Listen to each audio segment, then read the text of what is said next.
Hello, guys. This is me, Rupen, and you're watching Indian Gaming Podcast. So, guys, after such a long time, we are back with the Indian Gaming Podcast, and literally, man, बहुत time से अभी हमने नहीं किया है. बेटा रैंडो मेरी आवाज एको हो रही है. रैंडो एको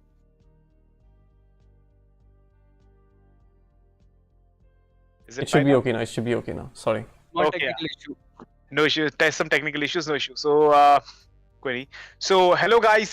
This is me, Rupen, and you're watching Indian Gaming Podcast. So, after such a long time, we are back here once again. काफी टाइम से हम कर नहीं पा रहे थे podcast due to the tough schedules. कभी मेरे साथ इशू हो जाता था, कभी किसी के साथ इशू हो जाता था, कभी मीडिया मैनेजर अवेलेबल नहीं था. सो बहुत से अप्स एंड डाउन्स थे. So that's why we were not able to perform the podcast. So today, literally, we got the time, and luckily, we are here again with the new concept, and that is the upcoming games which we are very excited for in 2023. Let's see how it goes. And on this prime discussion, definitely I'll be joined by Kaarthekeyan, Sahil Bhai, aka Indian Deathstroke, Yo Noddy, aka Noddy, and the Rando Rookie, aka Hello. Rando Rookie. So, guys, welcome everyone on this particular podcast, and thank you for giving your precious time to this stream. So, guys, are you excited for 2023? 2023 बहुत कुछ नया लेकर आ रहा है. So, आप सभी से बस एक नॉर्मल वे में पूछना चाह रहा हूँ, कितने एक्साइटेड है आप इस साल के लिए? तो आप फील फ्री. सबसे पहले मैं साहिल भाई से बात करना चाहूंगा. साहिल भाई, कितने एक्साइटेड हैं इस नए साल के लिए और नई गेम्स आने के लिए? कितने एक्साइटेड? मैं सबसे ज्यादा एक्साइटेड हूँ अभी इस टाइम. मुझे नहीं लगता मेरे से ज्यादा एक्साइटेड कोई होगा, क्योंकि मैं एक फाइटिंग गेम लवर हूँ और इस साल 2 फाइटिंग गेम्स आ रही हैं. और मेरी फेवरेट टेकन 8 आ रही है, मतलब टेकन सीरीज का सीक्वल आ रहा है, एंड देन स्ट्रीट फाइटर जो मैं अब नई शुरू कर रहा हूँ, तो वो भी आ रही है. तो मेरे से ज्यादा तो कोई एक्साइटेड मुझे नहीं लगता होगा, क्योंकि मेरी फेवरेट गेम्स आ रही हैं जो खेलता रहता हूँ मैं. स्ट्रीट फाइटर का आपने बेटा वर्जन भी किया था? बेटा वर्जन मैंने खेला था और मैं अब भी खेल रहा हूँ. एक्चुअली बोलना तो नहीं चाहिए यूट्यूब पे, बट इसका क्रैक आ गया था बेटा का, तो मैंने थोड़ा उस पे भी हाथ मारा है. ओके, चलो बढ़िया है.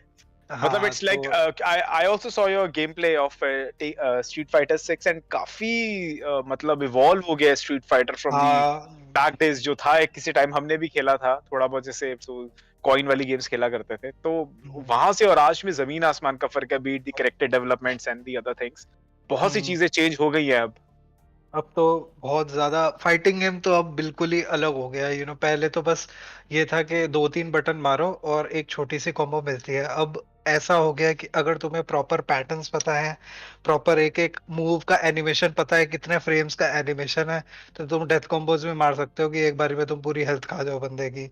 तो एग्जैक्टली बहुत चेंज हो चुका है, बहुत ज्यादा कैलकुलेटिव हो चुकी हैं और रिएक्शन बेस्ड हो चुकी हैं फाइटिंग गेम्स.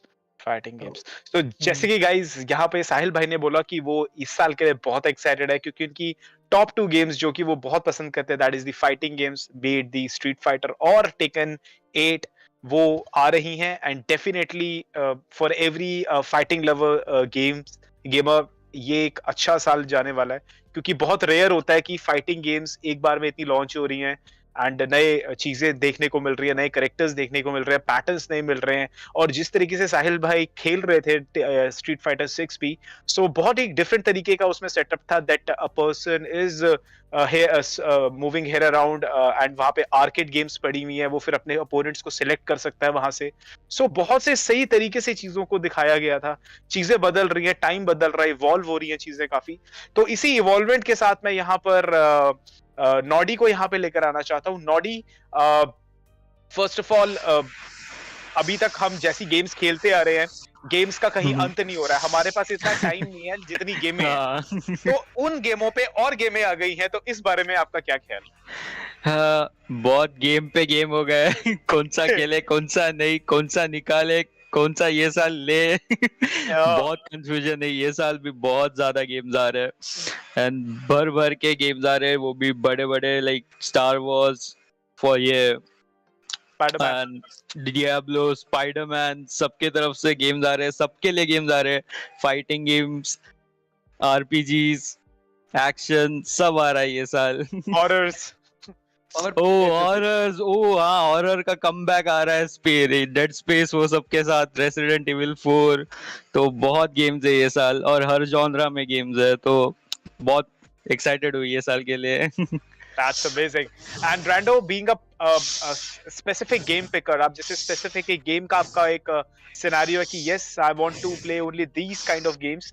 उस सिनेरियो के हिसाब से जिस तरीके से वैरायटी आ रही है गेम्स की, the kind of variety it is coming in this particular year, it is very top notch. So, being a game lover, being a specific game lover, what's your take on this? And by the way, guys, before Rando starts, I just want to thank him as he took the honors today for presenting the stream. So, guys, all this stream presentation is done by Rando, and he's been assisted by Sahil Bhai as well. So, thank you both of you for your intels here. So, yeah, carry on, Rando. Okay. First of all, thank you, RP, for the credits. But I think this is just a very bare minimum. Just किसी तरह से कर दिया ये इतना.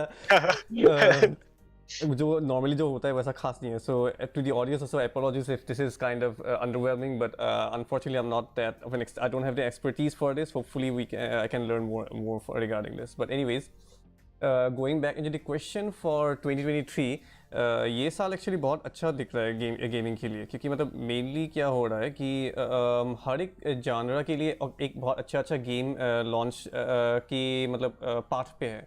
For example, personally, being an Assassin's Creed fan, Assassin's Creed Mirage is coming, which supposed to go back into the older Assassin's Creed formula.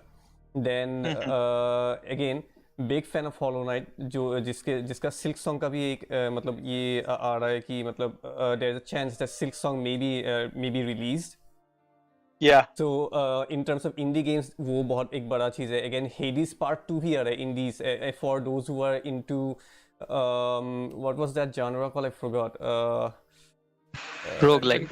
Yes, roguelike. Anyone who is into roguelike, for them, that's coming in. So Metroidvania, roguelike, stealth, for FPS, we are getting Atomic Heart on February. And for us, Harry Potter fans, we are getting Hogwarts Legacy. ये 10 तारीख को release हो रहा है. I'm really very excited for this. And apart from that, of course, Star Wars fans are also getting their own cup of tea, which is Jedi Survivors. Again, the prequel, I played it and I liked it definitely a lot. And I think this is it should be another great addition into the gaming list. So the year is entirely packed with a lot of big games, interesting games that are to come. And this year actually looks very, very interesting, provided that all the games get delivered. क्योंकि आजकल ऐसा होता है कि delay होते रहते हैं सब कुछ, अचानक से डिले. और हाँ, From Software कैसे भूल गया? From Software is back with a banger. Armored Core 6 after like how many years? More than 10 years I think. बहुत साल के बाद वो Armored Core फिर से आ रहा है. मैं कभी Armored Core खेला नहीं हूँ. I'm not really interested, but for those who are a big fan of it and knowing the From Software's level of quality that they can bring in, I'm really looking forward to how that game does, especially after last year's banger Elden Ring. उसके बाद उन लोगों का मतलब they are just on a like they have made a massive mark on the market, so everyone is now looking forward to what they can deliver next. It's definitely gonna be like a new concept, but they brought in Sekiro. So definitely Armored Core will bring a new experience. Like I feel like it's gonna be like Rising Revenants or something like some machinery or shooting maybe. Shooting we can expect in this particular game. And again, one more thing actually. I just came across this yesterday, but Platinum Games actually announced something related to Metal Gear Rising. So just in case, if Metal Gear Rising Part 2 is announced, I'm leaving everything else. I'm leaving Hogwarts Legacy, bro. I'm going for Metal Gear Rising straight up. No Surprise questions asked release. regarding that. And apart from Holy that, in crap, January also, the year actually got a pretty banger of a start with Hi-Fi Rush, like Microsoft stealth dropping that thing. So with the beginning of the year hitting like this, I'm actually looking forward to what the rest of the year can bring up. So that's my take on this year. So guys, you by the voice you can judge that how Rando is excited for the upcoming games. He literally give you a glimpse of what different games are coming in this particular year, be it the horror styles or the AAA titles and the other stuff. So yeah, it is gonna be a party time, to be honest, for the gamers. And let's And by get the way, back. sorry, RP, Yeah. sorry to interrupt. Yeah. Just to like put a pin over here, like RP said, I'm excited, and normally I'm the kind of guy who doesn't get excited for things too much. So me being excited is actually a big thing here. Yeah, exactly. Rando's very cool as cucumber, but yet if he's excited, that's definitely the things are hot. Not that hot, but hot. Yeah. So, so yes. Now coming back to Kaarthekeyan. Kaarthekeyan, आप racing games lover हो, ये सब जानते हैं. You love racing games. You are into this studies as well, for the automobiles. So this year is going to be one hell of a thing. NASCAR is coming. Forza Motorsport 8 is coming. Dude, this is hell of a treat for you, isn't it? Absolutely RP sir. अभी like जैसे 2022 पे देखते हैं ना, हमको मालूम है बीटोएन जी की जो O2 जॉय ऑर्केस्ट्रा था एंडेड विद अ बैंग, वैसे भी 2022 ended with an absolute blast. I had absolute fun. Real life racing हो या virtual sim racing भी हो या just regular racing on your computer, अगर ऐसे देखते हैं ना, it was absolutely bombastic. So I have a good gut feeling that 2023 is going to be a new year full of opportunities, full of fresh options for everyone to try out. जैसे NFS Unbound आ गया, वैसे सबका मन में एकदम एक खुशबू आ गया अंदर, एक चमत्कार feeling that somebody has actually finally listened to us. Like, पुराने वाले feeling of customization is back. And जैसे आपने बोला था Forza Motorsport 8 के बारे में, the first time like after a long time since the release of 7, developers have finally listened to the audience. They're making it more realistic, more visually realistic than Gran Turismo. So there's going to be massive competition, massive tons of new content, and literally for the first time that I did not see coming, we're going to be getting new disciplines coming on, like like certain disciplines like IndyCar, like certain new releases like NASCAR and stuff. We're going to be getting such new releases of unexplored disciplines. Okay, even though definitely they'll be bringing up with the concepts as well, different concepts, the concepts cars. Different concepts, different vehicles, maybe unused vehicles that have not appeared in any games recently, and the physics is going to be breathtaking. Yeah, so damn, this is going to be one hell of a thing. And यहाँ पर मैं साहिल भाई को include करना चाहता हूँ. साहिल भाई, the point is, this is a very good thing that till now we all know that different kind of games are coming, but now the point is the old school gaming, like what we have saw in our childhood days, be it the fighting games and the racing games, क्योंकि ये काफी पुराने genres हैं जो कि बहुत time से game इन्होंने लेगेसी एक स्टैंड अप की थी, चाहे वो NFS है या फिर टेकन है या फिर स्ट्रीट फाइटर्स है या किंग ऑफ फाइटर्स है, ये जितनी भी गेम्स हैं, ये एक लेगेसी इन्होंने क्रिएट करी थी, जो लेगेसी से चलते चलते we are here. So it is nice कि इनके अपग्रेडेड वर्जन्स, एवोल्यूशनरी वर्जन्स अब हमारे सामने आ रहे हैं. Definitely they will lay a mark on these platforms in a perfect way. What do you से? ऑब्वियसली यार, जब भी मतलब क्योंकि फाइटिंग गेम्स वगैरह ये जितनी भी मतलब नॉर्मल गेम्स ठीक है, जैसे if you see Assassin's Creed, वो हर 1 या 2 साल में अपना कोई नया गेम निकाल देते हैं, चाहे वो बड़ा हो या छोटा हो. बट फाइटिंग गेम इतना कॉम्प्लेक्स आजकल हो चुका है कि उसको बनने में बहुत टाइम लगता है. Even if you see Tekken 7, वो कम से कम 7 या 8 साल पहले आया था, और 7 या 8 साल के बाद अब उसका नेक्स्ट एवोल्यूशन आ रहा है. तो ये बहुत बड़ी बात है. प्लस ग्राफिक वाइज भी वैसे भी अब लेगेसी गेम से बहुत ज्यादा ऊपर जाते जा रहे हैं. गेम्स और ज्यादा रियलिस्टिक दिखते जा रहे हैं instead of that 8 bit thing. तो वो चीज भी बहुत बढ़िया होती जा रही है, तो या So this is amazing, man. अगर मैं अपनी बारे में बोलूं तो मैं लिटरली कुछ गेम्स के लिए बहुत बहुत एक्साइटेड हूँ इस साल के लिए।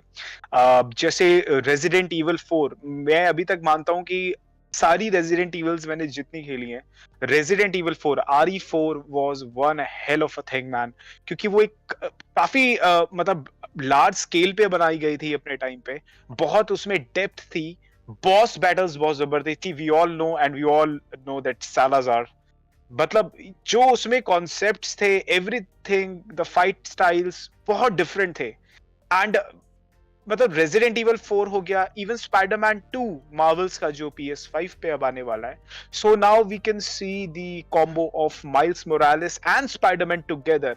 This speaks of the volume that in this particular game definitely we are getting the harder time, because सामने venom है, कोई मजाक नहीं है। So if there is venom, there might be possibility Miles and Spidey will come together, definitely, क्योंकि that black infection is not easy to overcome. So ये जबरदस्त होने वाला है scenario. Apart from that, yes, Alan Wake 2 आ रहा है इस साल, एलन वेक 2 आ रहा है, एंड बहुत सी गेम्स है। साइलेंट हिल 2 की कहीं ना कहीं बात एक चल रही है, might be a possibility it will drop down, देखते हैं कैसे चलता है वहां पे। जेडाई सर्वाइवर के लिए काफी एक्साइटेड हूं, मैंने खैर अभी जेडाई खेला नहीं है, I will be definitely playing on my channel जल्दी। लेकिन ये है कि सर्वाइवर आई थिंक थोड़ा डिले भी हो गया है, पहले आई थिंक वो डिले हो गया उसका date, but yes, by all these story games definitely I'm really excited, क्योंकि ये एक फ्यूजन है वो नॉस्टैल्जिया को नए में डालकर और आने वाली अपकमिंग गेम्स, और सो एक सही एक कहते हैं ना पैक पंच एक हमें स्टफ मिल रहा है। And yes, I am really excited for this. So guys, अब हमने अपने बारे में सबको बताया कि हम किस तरीके से इस साल को देखते आ रहे हैं। बस इसी चीज की दुआ करते हैं कि सही टाइम मिल जाए हमें, कि हम खेल पाए ये गेम्स, बिकॉज टाइम ही नहीं मिल पाता। गेम्स हैं बट टाइम नहीं है। प्रॉब्लम ये था, पहले था कि बच्चे थे तब खेलो कूदो में दूसरा और भी दिमाग होता था, खेलते थे बट इतना भी तब नहीं खेल पाते थे, अब ज्यादा और बिल्कुल ही नहीं खेल पा रहे हैं, तो टाइम ही नहीं मिल पाता है। तो बस यही एक दुआ रहेगी कि टाइम सही मिल जाए, ताकि हम अच्छे से खेल पाए गेम्स को, और गेम्स प्रेजेंट कर सकें आपके सामने, और नए नए पॉडकास्ट आ सके। So guys, let's commence our today's discussion on the upcoming games. तो यहाँ पर मैं जॉनरा वाइज गाइज मैं चीजों को लेकर आऊंगा। तो सबसे पहले तो मैं जिस जॉनरा को उठाना चाहता हूँ, that is the perfect open worlds which are coming this particular year to purely RPG style। अब जैसे Hogwarts Legacy है, Hogwarts Legacy 10th को आ रही है, we all know that, and definitely मुझे ये लग रहा है down the line it's going to be one big project, because इसमें काफी इन डेप्थ होने वाला है। मैजिक का अपने प्रीवियसली जो हमने पीसी पे खेली हुई हैरी पॉटर्स, वो भी कितनी बड़ी गेम्स हुआ करती थी, और ये भी बड़ी गेम होने वाली है। So guys, I just want your overview कि आपका हॉगवर्ट्स से कितना एक्सपेक्टेशन है, मतलब क्या ओपन वर्ल्ड होने वाला है इतने टाइम बाद। ये एक फ्रेंचाइज आ रही है इस तरीके की, जिसमें हम मैजिक के बेसिस पे करेंगे। इंटरफेस इसका कितना कॉम्प्लिकेटेड हो सकता है, because with the time interfaces are getting complicated. अभी फॉरस्पोकन का भी हमने देखा था, जो हमने डेमो खेला था, उसमें भी जो इंटरफेस था दैट वाज वेरी कॉम्प्लिकेटेड, और ये तो और भी नेक्स्ट लेवल होने वाला है। खैर, एल्डर रिंग में तो ये था कि पहले डार्क सोल्स सब खेला हुआ था, तो डेफिनेटली थोड़ा एक माइंड में आइडिया कि कैसे क्या करना है, but this is a whole new concept. So guys, your take on the upcoming Hogwarts Legacy. So मैं स्टार्ट करना चाहता हूँ firstly with Rando. Hogwarts Legacy. That game was my most excited game. It still is my most excited game for this year, considering the fact that Silksong still doesn't have an exact release date. So Hogwarts was on my top list. So Hogwarts Legacy gameplay मैंने जितना देखा अब तक, like I have been following that game very closely. So based on what I've seen, it seems like it's more of a game that will again focus on the world building, lore, and being just basically a Potter nerd wet dream. So I don't think in terms of like gameplay it will be all that complex and stuff like that. मुझे ऐसा लगता नहीं है कि ऐसा होगा. But what that game will extremely focus on is like वो exploration part जो होता है open world game पे वो उनका बहुत ज़्यादा focus रहने वाला है. There will be surprises in all corners and also a lot of that throwback moments like movie पे ये part मैंने देखा था या फिर किताबों में मैंने ये part पढ़ा था कि ऐसा था तो उन लोगों ने अच्छी तरह से यहाँ पे बनाया. So I'm expecting a lot of that kind of moments from that game. So that's my thing on Hogwarts Legacy. It's gonna be specifically a game more focused into for the Harry Potter fans, and for any other gamers who are not that big of a Harry Potter fan or never paid too much attention, for them it feels like can be a miss in my opinion. It can be a miss.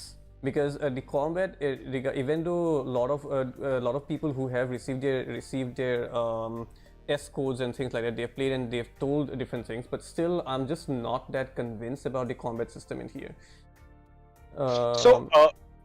And regarding the puzzle elements too, they are saying there are a lot of different kind of puzzles, but unfortunately, they haven't shown anything, so I cannot speak too much about it. But there's that thing too. If they can actually add proper puzzle elements into this, then the gameplay can improve a lot. But unfortunately, till now, what I have seen, I feel like it's gonna be a very good open world game, but it's gonna be specifically more focused for the existing fans and not the not gamers as a whole. So, as what Rando said, that it's gonna be a mix stuff, to be honest. जो कि Harry Potter के fans हैं उनके लिए game एक treat हो सकता है. वहीं अगर जो हैरी पॉटर जिसने फॉलो नहीं किया या इतना नहीं उसके बारे में किया है, तो इसका मतलब कि उसके लिए माइट बी अ पॉसिबिलिटी एक मिस हो सकता है, ये उसको समझ ना आए चीजें, क्योंकि ऑब्वियस ही बात है, you need to understand the previous floor if you want to get into the present scenario. So देखते हैं कैसे बनता है ये तो बात फैक्ट है कि हाँ मिक्स्ड ओपिनियंस आने वाले हैं, डेफिनेटली आने वाले हैं. यहाँ पर मैं नॉडी को भी इंक्लूड करना चाहता हूँ. नॉडी, जैसे कि अभी प्रीवियस पे भी हमने देखा है कि जो एंटिसिपेटेड गेम्स हैं उन पे काफी कंट्रोवर्सीज चल जाती हैं. मतलब लोगों को कभी किसी वे में चीजें नहीं पसंद आती हैं, और बीइंग कि ये थर्ड पार्टी प्रोडक्ट है, मतलब सारे प्लेटफॉर्म्स पे एक साथ लॉन्च हो रहा है, तो माइट बी अ पॉसिबिलिटी इतना बड़ा ओपन वर्ल्ड है, कहीं ना कहीं ऑप्टिमाइजेशन का इशू ना पड़ जाए, कोई इशू ना पड़ जाए. तो ये भी सब चीजें दिमाग में रखते हुए, और आज की डेट में कि मैं ये नहीं कह रहा कि मैं किसी को वो कर रहा हूँ, पॉइंट कर रहा हूँ, but still it is trending, और हम इस चीज को मतलब एक्सेप्ट करते हैं कि आज की डेट में जजमेंट्स बहुत जल्दी आ रही हैं प्लेयर्स की तरफ से. तो क्या कहते हो कि क्या हॉगवर्ट्स लेगेसी सही मायने पे इस करंट सिनेरियो में सरवाइव कर पाएगा?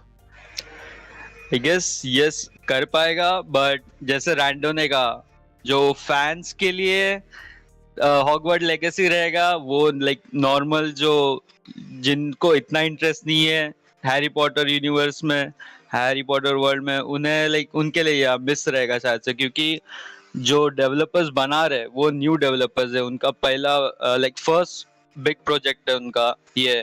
तो हाँ, लाइक मैं मूवीज देख चुका हूँ, मुझे भी हैरी पॉटर पसंद है, बट या मुझे रैंडो जितना पसंद नहीं है, तो मैं थोड़ा स्केप्टिक हूँ हॉगवर्ट्स लेगेसी की तरफ कि उनके डेव्स फर्स्ट टाइम कर रहे हैं, और मुझे न्यू डेव्स पे इतना भरोसा नहीं है कि वो लाइक वो स्केल पे ओपन वर्ल्ड बना पाएंगे कि नहीं.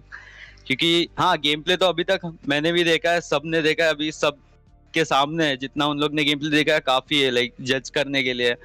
तो आई गेस गेम हिट या मिस हो सकता है, बट आई गेस जिनको हैरी पॉटर पसंद है उनके लिए लाइक बहुत अच्छा गेम रहेगा, क्योंकि उन्होंने जितना गेम प्ले दिखा है उसमें लाइक डेव्स जो है वो लाइक शो करते हैं कि they care about the product they are making. So I guess Harry Potter fans के लिए बहुत अच्छा गेम जाएगा, एंड जो लाइक मेरे जैसे लोग हैं जिन्हें लाइक श्योर देखते हैं उनके लिए भी जा सकता है, बट श्योर लाइक बोल नहीं सकते गेम कैसा जाएगा वो. तो या इतना ही है. So, जैसे कि अभी रैंडो और नॉडी से हमने बात करी, तो we can create the crux out of it that कि ये गेम क्या सिर्फ एक स्पेसिफिक ऑडियंस को ही मतलब हिट करेगा, या अपनी इस पॉसिबिलिटी पे आगे बनेगा कि हाँ it will go beyond the boundaries, it will go beyond the minds कि हाँ हर कोई इस चीज को एक्सेप्ट करे. अब मैं यहाँ पर डेथस्ट्रोक को बीच में इंक्लूड करूंगा. डेथस्ट्रोक जैसे विचर 3 आए या और भी दूसरी गेम्स आई, उन गेम्स को उन लोगों ने भी एक्सेप्ट किया जो कि मतलब जिनको विचर के बारे में बिल्कुल नहीं पता था. जैसे मेरा जैसा खुद का प्लेयर जिसने खुद कभी विचर 1 या विचर 2 नहीं खेला था, डायरेक्टली मैंने सिर्फ विचर 3 ही खेला था and I was connected with that particular game. तो क्या एक गेम के मैकेनिक्स, क्या गेम की स्टोरी लाइन, क्या गेम के जो इनबिल्ट पार्ट्स हैं वो इतने स्ट्रॉन्ग अब की डेट में ये बनेंगे कि ये हर कोई बंदा जो भी गेम्स खेल रहा है स्टोरी मोड वो इसको एक्सेप्ट करेगा, और even the non story mode players as well. हाँ, आजकल वैसे तो स्टोरी पे बहुत ज्यादा फोकस किया जा रहा है वैसे मोस्टली देखा जाए, क्योंकि जितना भी गेम प्ले मैकेनिक दिखा सकते थे अब मोस्टली चीजें आ चुकी है. अब कुछ गेमों में नया डालने का ना बहुत कम वो लॉजिक वो रह गया है इंटरेस्ट. तो मेन चीज आजकल जो मुझे लगता है, क्योंकि मोस्टली गेम जैसे प्लेग टेल हो गई, हमारी गॉड ऑफ वॉर हो गई, मोस्टली गेम्स आजकल गेम प्ले बेस्ड नहीं आ रही. इवन एल्डन रिंग भी हो गई, वो सारी मोस्टली स्टोरी बेस्ड जा रही हैं. वो उनका प्राइम फोकस स्टोरी और विजुअल्स पे रहता है.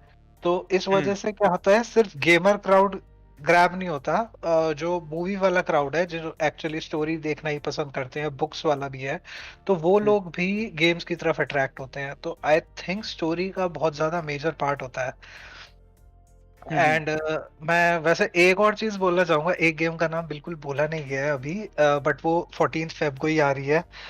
थोड़ी नीश गेम है बट लिटरली अगर हैक एंड स्लैश पसंद है ना, तो एक वांटेड डेड करके गेम आ रही है, उसको जरूर Okay. देखना यार, बहुत बढ़िया है, full DMC style and action RPG है. That's तो definitely my उसको cup of tea. उसके लिए भी मैं बहुत ज्यादा एक्साइटेड हूँ मैं उसके लिए. हाँ रैंडो, अगर तुम्हें राइजिंग पसंद थी ना, तुम्हें डेफिनेटली पसंद आएगी रैंडो, तुम जरूर चेकआउट करना उस गेम को. ओके. सो Definitely. जैसे कि अभी सर साहिल भाई ने भी बताया कि डेफिनेटली आज की डेट में हर सिनारियो को देखते हुए गेम्स बनती है. Games are presented by envisaging different scenarios, be it the different audience और देयर लाइकिंग. like आज की डेट में definitely it's the time when people are more engaged in getting to know that what is going on in this particular movie or web series or game, like stories telling and everything. So उन चीजों को मद्देनजर रखते हुए definitely ये process definitely आगे जाएगा. But let's see how it goes, because you never know. Today's audience is like very different. Their tastes are very different. It is not like that old 90s or early 2000s audience. Now it is totally different. It is more towards the techie tech savvy stuff. So देखते हैं कैसे बनता है ये. So coming back to Kaarthekeyan, you've played Elden Ring, you've played the game where you have to understand the lore by getting the items and having the essence out of it. Just by with that particular process, now you are getting into the Hogwarts legacy. So as an open world gamer, as an open world lover, what do you expect from this particular game? Will it create its own benchmark, or it will take the inspiration from the others? In order to explain this point a bit more clearly, let's try to rewind the clocks slightly back to the early 2000s when EA Games was actually developing Harry Potter games before. Exactly. So, like even if you see it in the list, we have that first game that was actually launched. That was actually the Philosopher's Stone. उस game को खेलने के बाद, I mean, I'll state it for right here. I have played those EA games like until part 5. Like I have played Philosopher's Stone, I played Chamber of Secrets, Prisoner of Azkaban, until Order of Phoenix तो हो गया. And there was actually a 6th title called Quidditch World Cup. That was like Quidditch. It was like the FIFA of Harry Potter. ऐसे मैं बोलूँगा. Yeah, exactly. Quidditch. If you have to like see those games, right? If you like see right from Philosopher's Stone until Prisoner of Azkaban, that was exploration. But right within the Hogwarts grounds, you had the castle. You had a few levels going towards the Forbidden Forest, depending on the game. And then you had different classes to attend to as Harry, Ron, and Hermione.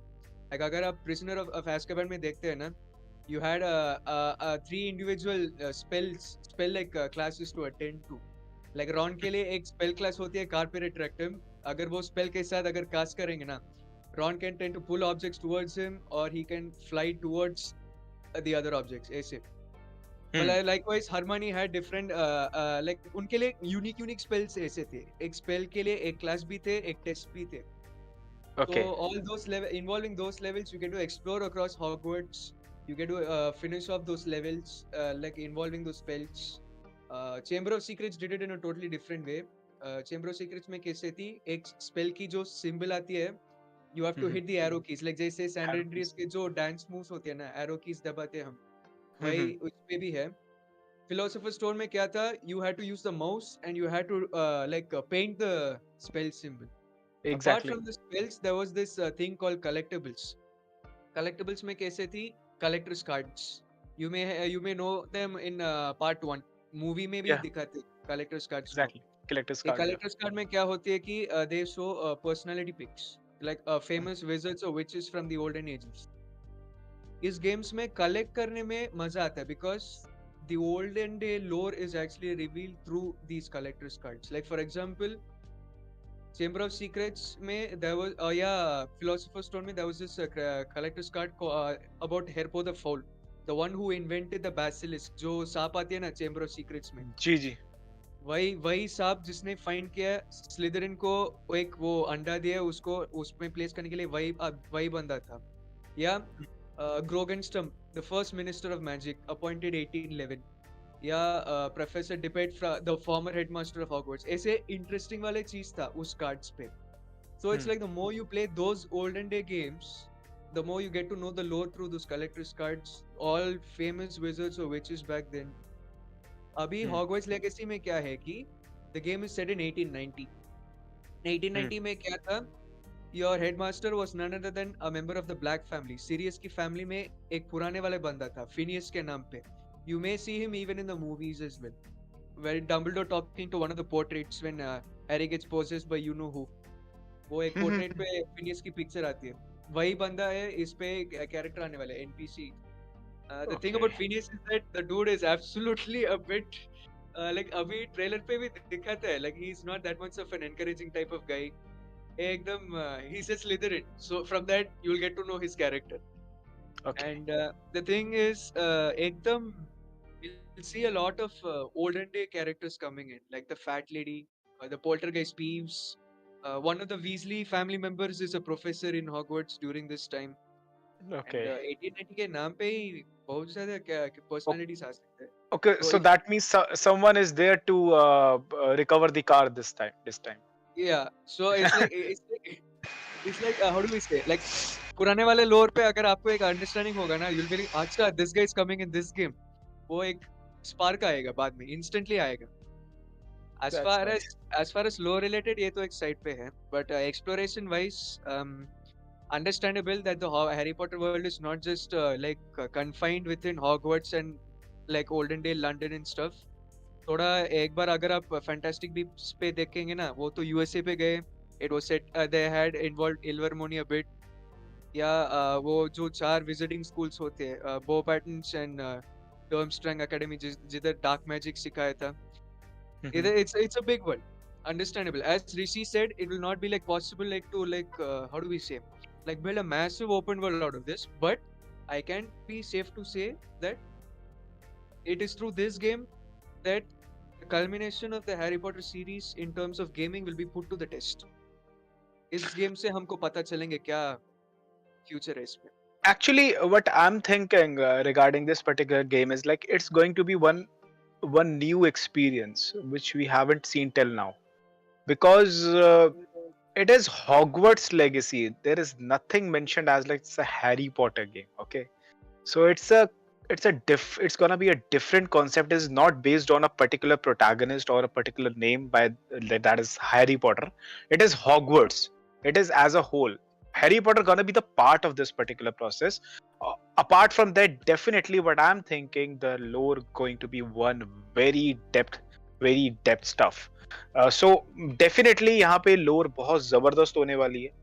You just मुझे क्योंकि बहुत in depth होने वाली है चीज, क्योंकि इसमें overall Hogwarts का आपका प्रोसेस आएगा. it is the legacy, you know, Hogwarts legacy itself is a big name. That if they are carrying the legacy of the Hogwarts, damn, this is one whole concept. So guys, so fasten up your seatbelts. Definitely you are in for a mind wobbling stuff, because अगर ये game सही ढंग से portray कर दी, if they portray that this particular game in a proper way, definitely you will be in for a treat in terms of lore. If you love to understand the lores of the game, definitely you're gonna love this game, जो मुझे लग रहा है. लेकिन but still these days वो बात सही है कि ऑडियंस हर तरीके की है, बट आज के डेट में लोगों में पेशेंस कितना है उसको समझने का, that is the point. If they have the patience, yes, they are making the product, but is there the patience in the market that yes, they can accept this product or not? वो देखने वाली बात होगी. वहीं पर इस game का success और फेलियर या फिर मीडियोकर स्टफ वही डिसाइड हो जाएगा. हम पेशेंस से खेल रहे हैं, हमें सीखने हैं. अगला बंदा रश करके अगर इस गेम को खेल रहा है, if they are rushing, because most of, मैं ये बोलता हूँ आज की डेट में सोशल मीडिया इतना हाई है कि नॉर्मल बंदा भी अगर 100% भी हम लेकर चले, उसमें से अराउंड 60% ऐसे हैं जो ऑनलाइन खेल रहे हैं विद देयर ऑडियंस. तो मैं ये बोलूंगा कि कितना पेशेंस लेवल से उस गेम को वो खेलेंगे वो मैटर करता है. So guys, anybody else want to give your intels on this, or we can go back to other games here? Just a small thing regarding the lore. The thing Sure. about that is that the lore and the world has already been built by a specific person, J.K. Rowling. So all the developers need to do is not mess around with that and just add the little details that they can. And I think if they can do that properly, as you said, the lore in this game will be fantastic. But as I said, just like earlier, I'm not really sure about specifically about the combat system over there. But otherwise, I feel like it's going to be something like The Witcher, because when you discuss regarding that with Destro, I remembered that. Like Witcher 3 also, gameplay-wise, I did not really enjoy it too much. But what I loved about The Witcher was the absolute ambience that the game provided. And the lore that the game provided, the way all the characters' stories were playing out. So I loved how they portrayed that world. The world actually felt like it's a living world, and Geralt was just a part of it.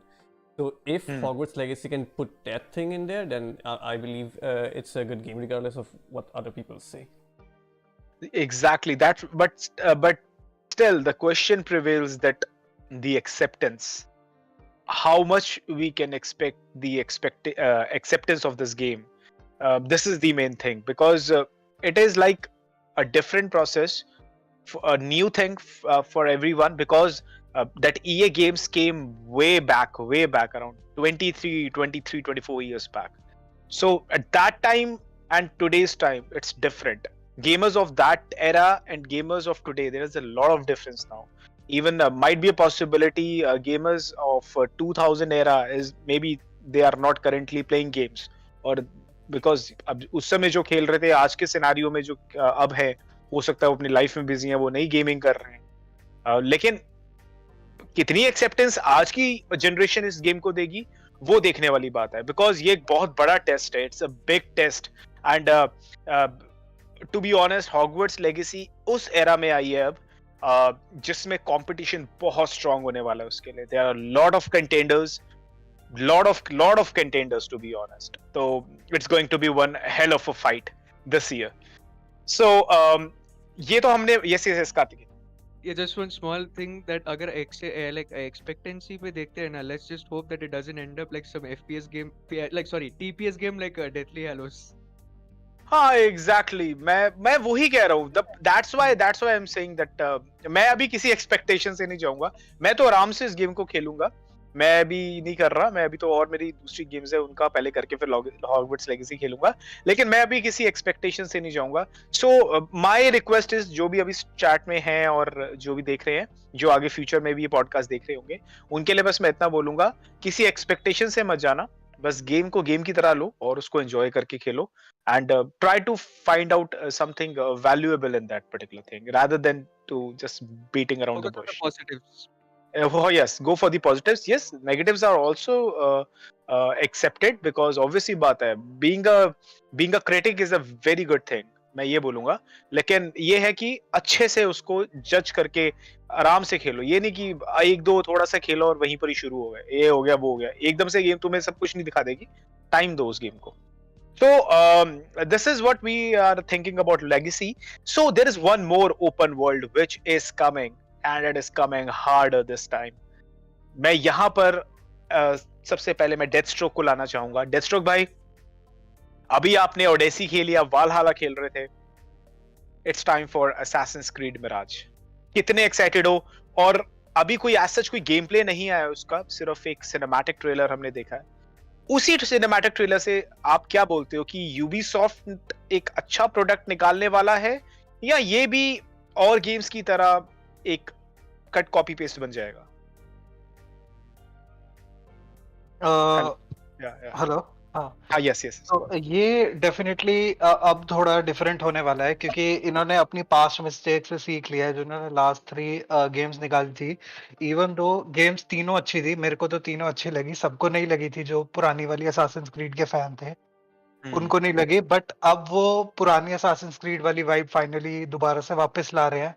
Plus इन्होंने जो सबसे बड़ी सीख ली है वही ली है कि मतलब जो इन्होंने सोचा था कि जितनी बड़ी गेम बनाएंगे उतना ज्यादा हाइप मिलेगा, जो इनकी गलत सोच थी जिस वजह से लोग ग्राइंड कर करके बोर हो गए थे इनकी गेम्स में. तो दिस टाइम फाइनली वो थोड़ा अब कॉम्पैक्ट गेम बना रहे हैं. मिशंस कम नहीं कर रहे बिल्कुल भी, ऐसा मतलब इन्फो आया है कि मिशन कम नहीं कर रहे, बट मैप साइज छोटा कर रहे हैं ताकि ट्रैवल करने में टाइम वगैरह कम लगे और गेम थोड़ी कम बोरिंग हो, कम रेपिटेटिव हो एंड मोर एंजॉयबल हो. तो आई डोंट थिंक कि ये पुरानी गेम्स का कट कॉपी पेस्ट होगा. आई थिंक इस बार ये कुछ नए मैकेनिक भी लाने वाले हैं पुराने एसेंस के साथ. तो आई थिंक कुछ ना कुछ न्यू फील होने वाला है. बस अब ये नहीं कह सकते कि अच्छा होगा या बुरा होगा. ट्रायल है उनका एक कि पुराना एसेंस वापस लाना है, पुराने असैसिन्स क्रीड फैंस जो नाराज हो गए उनको लाना है. तो वो तो अब गेम के लॉन्च पे ही पता लगेगा कि वो सक्सेस हुआ है या नहीं हुआ, कितने हिसाब से उन्होंने बैलेंस किया है. क्योंकि गेम ज्यादा छोटा हो वो भी अच्छा नहीं लगता, लेकिन बहुत ज्यादा बड़ा हो वो भी अच्छा नहीं लगता. तो उसको बैलेंस करना एक स्वीट पॉइंट तक वो बहुत मुश्किल चीज है. तो वो रिलीज पे ही पता लगेगा कि उन्होंने सही काम किया है या नहीं. सो जैसे कि अभी साहिल भाई ने भी बताया कि लिटरली ये अभी अंडर द कर्टेन्स है कि क्या होने वाला है, but there are certain things which they are following from their previous mistakes.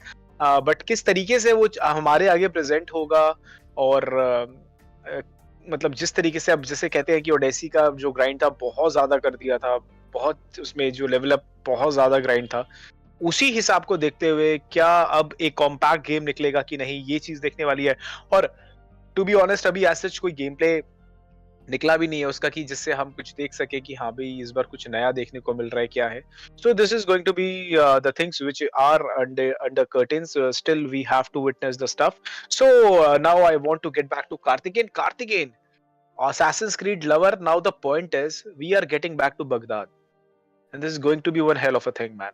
We have witnessed one character by the name of Altair ibn Lahad in the previous games. So is this a particular throwback to what we have experienced till now? RP sir, the Baghdad setting is set in the 9th century. I will get this point one thing clear. The Baghdad setting that is coming in Mirage is actually set in 9th century. And the story of Altair that we have explored in part 1 and Revelations was actually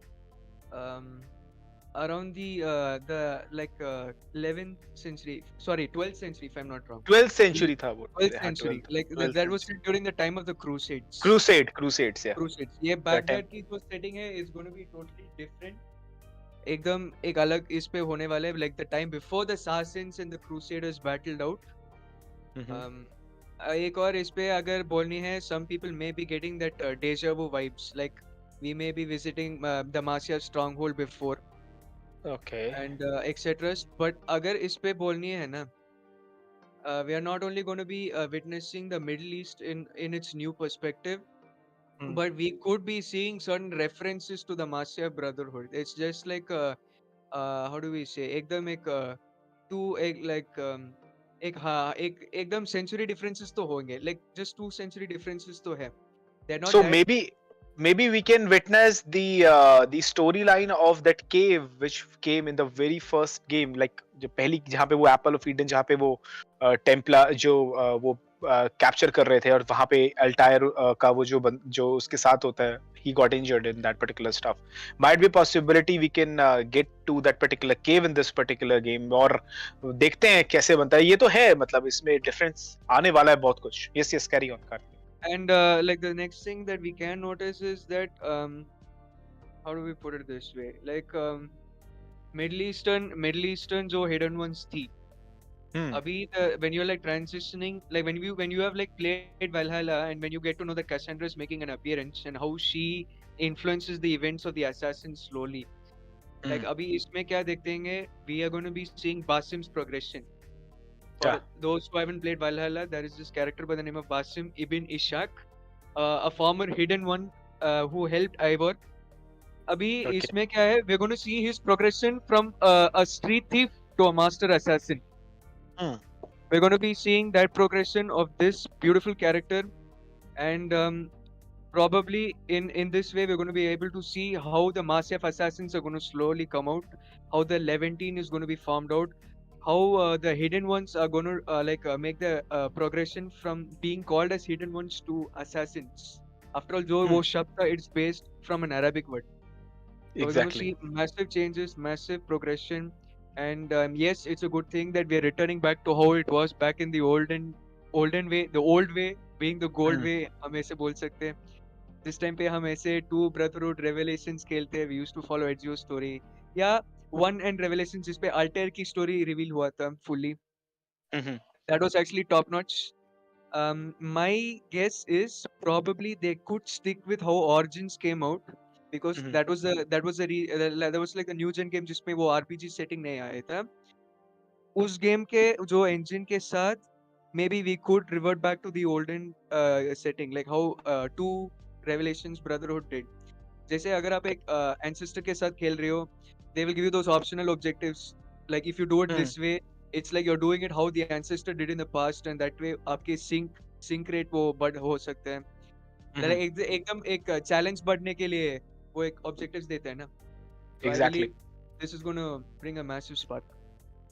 So yeah, a lot of throwbacks are there to be witnessed, and a lot of things to be witnessed in this particular game. Still, it is under curtains. मैं यहाँ पे Noddy को include करना चाहूंगा. Noddy, यहाँ पर कहीं ना कहीं आई थिंक गेम प्ले अब तक थोड़ा सा आ जाना चाहिए था, ताकि एक ओवरऑल आइडिया मिल जाए कि हाँ भाई क्या होने वाला है. और स्टिल व्हाट यू से, क्या यूबीसॉफ्ट अभी भी कंफ्यूज है या फिर वाकई में गेम प्ले अब तक आ जाना चाहिए था, क्योंकि अभी तक सिर्फ सिनेमैटिक्स आए. पॉइंट इज दिस, और सिनेमैटिक्स हम जज नहीं कर सकते किसी चीज. या मैं भी वही बोलना चाहता था अभी. लाइक गेम प्ले आया नहीं है तो आई डोंट थिंक इस पे ज्यादा बात होनी चाहिए. बट या स्टोरी तो श्योर अभी कार्तिकेयन ने बताया वैसा ही रहेगा, वही सेटिंग रहेगा. बट या गेम प्ले तो अभी आई थिंक वो लोग जून में अनाउंस करेंगे, और रिलीज विंडो रहेगा फॉल का, जो वो लोग हमेशा करते हैं. बट या गेम प्ले के मामले में मुझे बस इतना चाहिए कि वो लाइक यूनिटी जितना वर्ल्ड बना है, ज्यादा बड़ा नहीं, जैसे कॉम्पैक्ट जिसमें अच्छा सा पार्कोर हो सके, बस और कुछ नहीं चाहिए गेम प्ले के मामले में. जैसे सिंपल स्टोरी, कॉम्पैक्ट वर्ल्ड जैसा यूनिटी का था एलिवेज के साथ, एंड नॉर्मल पार्कोर सिस्टम जो उनका ओरिजिन्स के पहले था. बस और कुछ नहीं चाहिए मुझे अभी असैसिन्स क्रीड में. बस हो गया आरपीजी. तो या बहुत हो गया, बस अभी तो बहुत हो गया. अभी बस मैं बस गेम प्ले का वेट कर रहा हूँ कि बस हो जाए वैसा.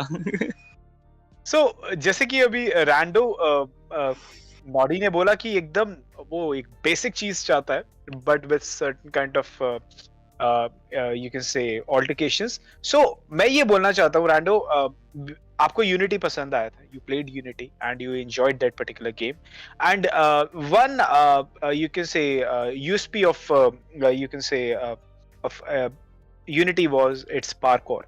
And what we have witnessed in that particular cinematic is that they were focusing on that particular thing, that the parkour stuff. So, what's your expectations for the parkour stuff in this particular game? Secondly, what are your thinking is identical to what Nondi said, that yes, it should be like, it should be basic, what before, what we have witnessed before Origins, या फिर एक different concept आना चाहिए अब इस game में? Okay, so parkour का expectations के base पे अगर मैं बोलूँ, then when Ubisoft themselves has just put out statement that they're going to take examples from AC Unity, so I'm straight up expecting that they implement the Unity's parkour system. And the thing is, it's not just enough to put in the systems; they have to design the level also along with it, because especially in Odyssey, because that's the game I'm playing recently from that series. Their parkour is ultra simplistic, but still there is an option to parkour. But the levels are designed in such a way that parkour is absolutely useless in that game. Parkour in all the older Assassin's Creed games, especially in Unity, where parkour helps us reduce travel time. In Odyssey, it became like parkour actually takes more time, makes our travel time higher. Instead, it's better to just run through the streets or use a horse to traverse, and it's lot better like that. And considering it's an open world, there was like out in the field there is no parkour.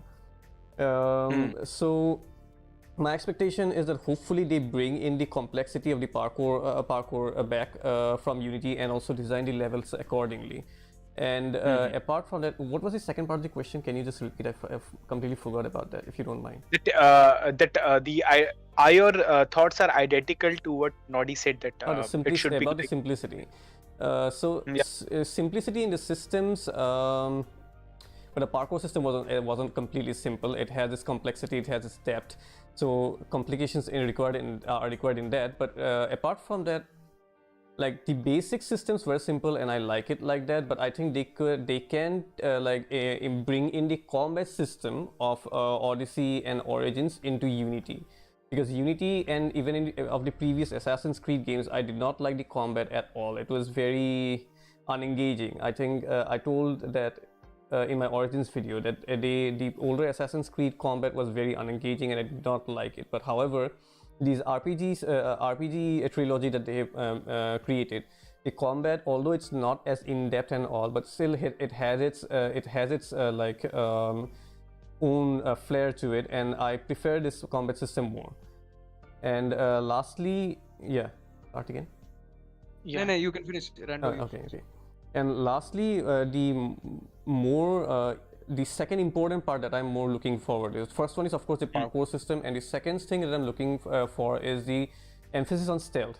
Like, Unity was the peak of Assassin's Creed. I mean, peak in the sense that it reached its peak in terms of parkour and stealth. The stealth in older games were there, but it wasn't all that too prevalent, because if memory serves me right, oftentimes as when I played in Ezio or as Kenway, what was his name? Edward Kenway. Or Connor as well. Oftentimes, even though we do use stealth, but a lot of times we find ourselves taking enemies head on. But in Unity, it was like go full stealth. Like we were throwing smoke bombs, we were throwing bombs for distraction, poison bombs. We were doing so much things in the stealthy way. And even they introduced a whole new system called the black box assassination, just to reward the players for taking the stealth route. So I want that stealth system to come back in Mirage in a proper way. These are my kind of expectations from Assassin's Creed Mirage, and I hope they can do it, because as Nodi said, like, even though my expectations are really high, I am excited for it, but they are not showing anything apart from that trailer thing. So yes, Kaarthekeyan. After Rando was mentioning a few points, I thought of discussing these things out with the audience, with you guys and the audience as well. Regarding parkour, it was like, how do we say? अगर आप पुराने वाले first Assassin's Creed पे देखते हैं, for PC users or console users, Altair's ring finger was cut out as per the this thing, as per the tree that they like So that he can use the hidden blade. to use the hidden blade and to install the commitment that hidden blade this thing ring finger was sacrificed. तो उसमें parkour कैसे थी कि it was not as fast actually. Like when you like traverse across a tower or climb a tower or like climb any sort of a building, ledge or anything, Altair will do it slowly, like one by one. Like वो एकदम continuous ऐसे नहीं करते. Like how Ezio did in 2. Ezio, like if you like see Ezio's gig in 2, the climbing improved actually. If it's like अगर आप mouse पे right mouse तो वो space bar दबाते हैं ना, it's like Ezio can start climbing quickly, then just the regular single climb onto the edge sort of thing. But that thing literally improved when he got that hook in Revelations. So his climbing was Revelations पे hook blade था ना. It's like the keys literally changed off. Apart from your regular right mouse button and space bar, right, for free run, you had to use the shift mouse. Like जब AC2 और Brotherhood में था ना, एक move थी कि climb leap move थी. Like that Ezio learns in Venice. It's like अगर आप एक hanging position पे है ना, to reach an even more higher hanging position, ऐसे नीचे गिर के he just like jumps and he climbs onto it. वो एक key के साथ करना था. अगर आप future titles में देखते हैं ना, you need not do that climb leap thing with the shift key. It was like एकदम free. आप shift button दबा दो, Connor या Edward, they will just run, they will climb up anything out of their reach easily. You need not hit any extra keys. आप सिर्फ एक key दबा के, it was like easy to climb, like no extra features added. It was like a total package. जब Unity और Syndicate पे आती है ना, what I found interesting about the parkour is they added 2 options. One was a free run up and a free run down. Rando, you may have noticed this. Yeah, I noticed that. That was one of that is actually one of my talking points. So it's like point क्या था कि it's like जब if you're like playing as Arno or if you're playing as the advisor from the starting of Unity, दोनों characters से अगर आप खेल रहे हो ना, फ्री रन अप और फ्री रन डाउन में क्या होती है, अगर आप फ्री रन अप करके जाएंगे ना, they just climb up instantly. Free run down same thing, they just climb down. It's like the button दबा के वो एक progression आती है ना, we'll feel a bit confused. अगर हम ऊपर तो जाएंगे ठीक है, अगर नीचे आने वो तो like how do we say, he'll just drop automatically. He'll drop automatically on his own. You need not hit any extra keys. अब पुराने वाले games पे ना वो shift key was actually a drop button actually in that. Like Ezio Altair के time पे the shift key was actually a drop down from the ledge sort of key. इस पे Unity पे नहीं था. There were just 2 keys, free run up या free run down. Origins, Odyssey और Valhalla में कैसे था मेरे को मालूम नहीं exactly. Maybe you guys could. Odyssey, Valhalla उन सब में भी बस just press one key and the character will do everything automatically. Unity में वो system add करने के लिए वजह से एक चीज आ गया. The players got their own expressiveness. Like there will be times when the parkour, the level will be like you can either go up or you can go down. It's your choice how you want to escape the enemy's attention. And that added a lot of flair into the overall gameplay. वो बहुत अच्छा था. इसलिए कहा जाता है कि Unity's complexity and beauty of parkour is unmatched. So it's like in order to master beauty, हमें तो कोई कॉम्प्लेक्स लगता ही नहीं. मिस्टर साहिल भाई एग्री करेंगे, नॉडी भी एग्री करेगा. हम फ्री रन करते नहीं, हम सीधा बटन छोड़ देते हैं, नीचे डीसिंक्रोनाइज नीचे मिलते हैं, डायरेक्ट नीचे मिलते हैं. क्यों भाई? And another thing that I wanted to share was the combat options. अगर पुराने वाले combats पे देखते हैं ना, it was too simple, very simple actually, because Altair के time पे the simple mechanics that they introduced was सिर्फ मैं बताता हूँ, राइट क्लिक करो, ब्लॉक मारेगा, मार दो उसको. हाँ भाई, exactly. Counter actually मुझे जब तक याद है साहिल भाई, आप भी इसमें मैं आपको इंक्लूड करना चाहूंगा इस बात पे. जब हम पुरानी Assassin's Creed खेलते थे, मुझे अब तक याद है, मेरे पापा मेरे साथ बैठे हुए, मैं Assassin's Creed खेल रहा, मैं एकरे में था, ठीक है. एकरे उसमें जगह जो थी जहां पर सबसे बड़ा टावर होता है Assassin's Creed में, the longest tower वो था, the biggest one. तो मैं मार रहा, वहां पे पूरे स्कॉर टेम्पलर आ गए, कम से कम 15-20 बंदे थे. तो मैं वो मारते थे, मैं ऐसे करता था. जो स्ट्रॉन्ग एनिमीज होते हैं, एल्टायर क्या करता है, कभी उसको लात मारता है, जब तक उनका वो आर्मर प्रॉपर ब्रेक ना हो जाए, फिर वो उनको फाइनल वो डेथ ब्लो देता है. तो मेरे पापा पंजाबी में बोलते हैं, यार एक गल दस, तेनू 15-20 बंदे मारने आ गए, वेट एक नू मार दे पे, दूजा क्यों वेट कर रहा, पीछे क्यों नहीं मारता तेनू. मैं क्या पापा पता नहीं गेम के मैकेनिक कैसे, मैं क्या करूं इसमें. ये चीज उन्होंने नहीं में चेंज करी है. ये चीज नहीं उन्होंने अच्छी करी है। इवन तो उन्होंने लेवल ऐड करके भी अच्छा लगा कि भैया ये स्ट्रॉन्ग एनिमी है, इसको सीधा नहीं मार सकते तुम, वो उठा के पटकेगा पहले तुम्हें। वही तो मतलब Actually, ये insta kill जो option थी ना, it was not there in 1. 2 had it in the initial stages if your weapon was a good one. If your sword or heavy weapon was a good one, but as you progress later in the game, वो थोड़ा time लगेगा counter kill मारने के लिए. It's like you need to weaken him in order to do so. लेकिन एक चीज है Brotherhood में क्या था ना, Brotherhood actually invented the kill streak option. जैसे अब अगर आप एक बंदा को counter kill मारते हैं ना, you just aim at the second guy, you can just instantly do it. Hidden Blades के साथ it was really effective. ये मैं यहाँ पे नॉडी को बोलूंगा, नॉडी जब आप इसमें Assassin's Creed 1 में आप या 2 में जब मारते हो बंदों को, मारने लग जाते हो कि 1 ब्लो में मार रहे हो, तो ऐसे नहीं लगता कि पेप्सी की बोतल का ढक्कन खुला या ऐसी आवाज आती है। हाँ तो साउंड एनिमेशन तो it's going to be one hell of a thing guys, jokes apart. Mirage से मैं ये एक्सपेक्ट करना चाह रहा हूँ कि कॉन्सेप्ट डिफरेंट होगा इस बार, जो मुझे लग रहा है और होना चाहिए, because we need something new when it comes to Assassin's Creed. Like till Syndicate it was like, मतलब जब तक हमने एचजीओ का एरा खेला था, till Ezio, Altair and Ezio, it was different. From Edward Kenway till you can say the syndicate, it was different, and from Assassin's Creed Origins till Valhalla it is different. So we have seen 3 evolution in Assassin's Creed games, but now we need a different thing.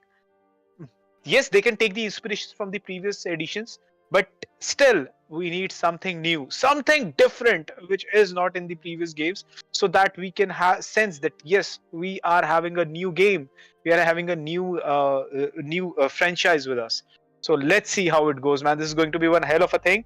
So guys, so apart from that, there are just one thing, just want to add a little note over here. Assassin's Creed on the poll that we have posted is the second highest most anticipated game till now, which is followed by Resident Evil remake. We are coming on the Resident Evil remake, but yes, definitely Assassin's Creed is kind of a franchise. कोई कुछ भी बोले, it's a legacy at this point. It's a legacy यार. मतलब 2000 from 2009 we are with 2008 was the time ना जब आई थी as AC1. तो from 2008 we are witnessing this particular franchise. मतलब यार it's a legacy. Historic playground. Historic playground है, हम सबका प्यार है. आज की डेट में लोगों को माइट बी अ पॉसिबिलिटी उसके मैकेनिक्स ना पसंद आए AC1, AC2, AC3 के, बट अपने टाइम पे वो ब्रदरहुड के वो क्लास गेम्स थी यार. आज अब ऑब्वियसली बात है, इतनी पुरानी गेम्स तुम आज खेलोगे तो definitely it will not cherish you, because वो चीजें अब आप कई गेमों में देख चुके हो. लेकिन अपने टाइम पे अगर आप उस टाइम के हिसाब से गेम खेलोगे ना, तो आप उसका असली पोटेंशियल तब देख सकते थे, जब एक तरफ और दूसरी गेम्स आ रही थी और एक तरफ जब Assassin's Creed बनाई थी. मैं यहाँ पे साहिल भाई को इंक्लूड करना चाहूंगा. साहिल भाई, जब AC1 आई थी, आप खुद बताइए उस गेम के ग्राफिक्स ने कितना हिट किया था लोगों को. वो एक ऐसा टाइटल था जिसने लोगों को प्रिंस ऑफ पर्शिया जैसे फ्रेंचाइज से स्विच कर दिया था. वो एक्चुअली ये प्रिंस ऑफ पर्शिया वाली बात जो है ना, ये एक्चुअली हुआ क्या था, यूबीसॉफ्ट को प्रिंस ऑफ पर्शिया ने Assassin's Creed में ही कन्वर्ट किया है. उन्होंने एंड किया था प्रिंस ऑफ पर्शिया के ट्रेंड को, and they introduce Assassin's Creed. It's like उनका एक डेवलप्ड वर्जन था. तो ऐसे करके Assassin's Creed बनी है. उन्होंने प्रिंस ऑफ पर्शिया को ही नया रेफरेंस लेके बनाया था. उनको वो सीरीज क्योंकि स्टोरी एंड करनी थी उसकी, एंड एक नया वो शुरू करना था.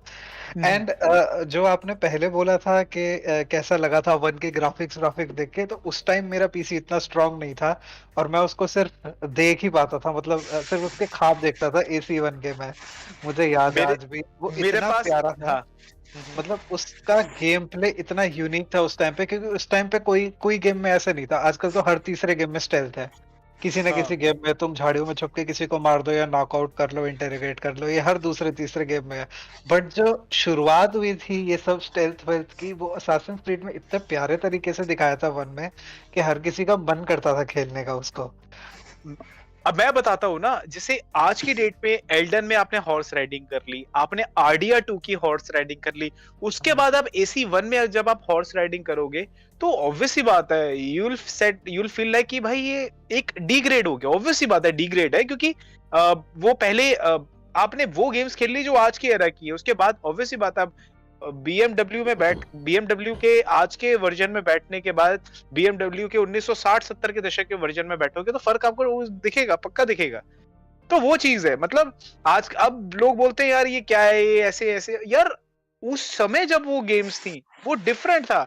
मुझे अब तक याद है जब बीच में हम हॉर्स ट्रैवल करते हैं एक एरिया से दूसरे एरिया में, तो हमारा व्हाइट कलर का हॉर्स होता है टायर का। तो जब हम वो हॉर्स से जब ट्रैवल कर रहे होते हैं तो वो जो फील आ रही थी, मुझे अब तक याद है, मेरे रिलेटिव थे पीछे बैठे हुए थे, उनके मुंह से निकला अरे यार ये घोड़ा तो बिल्कुल असली लग रहा है।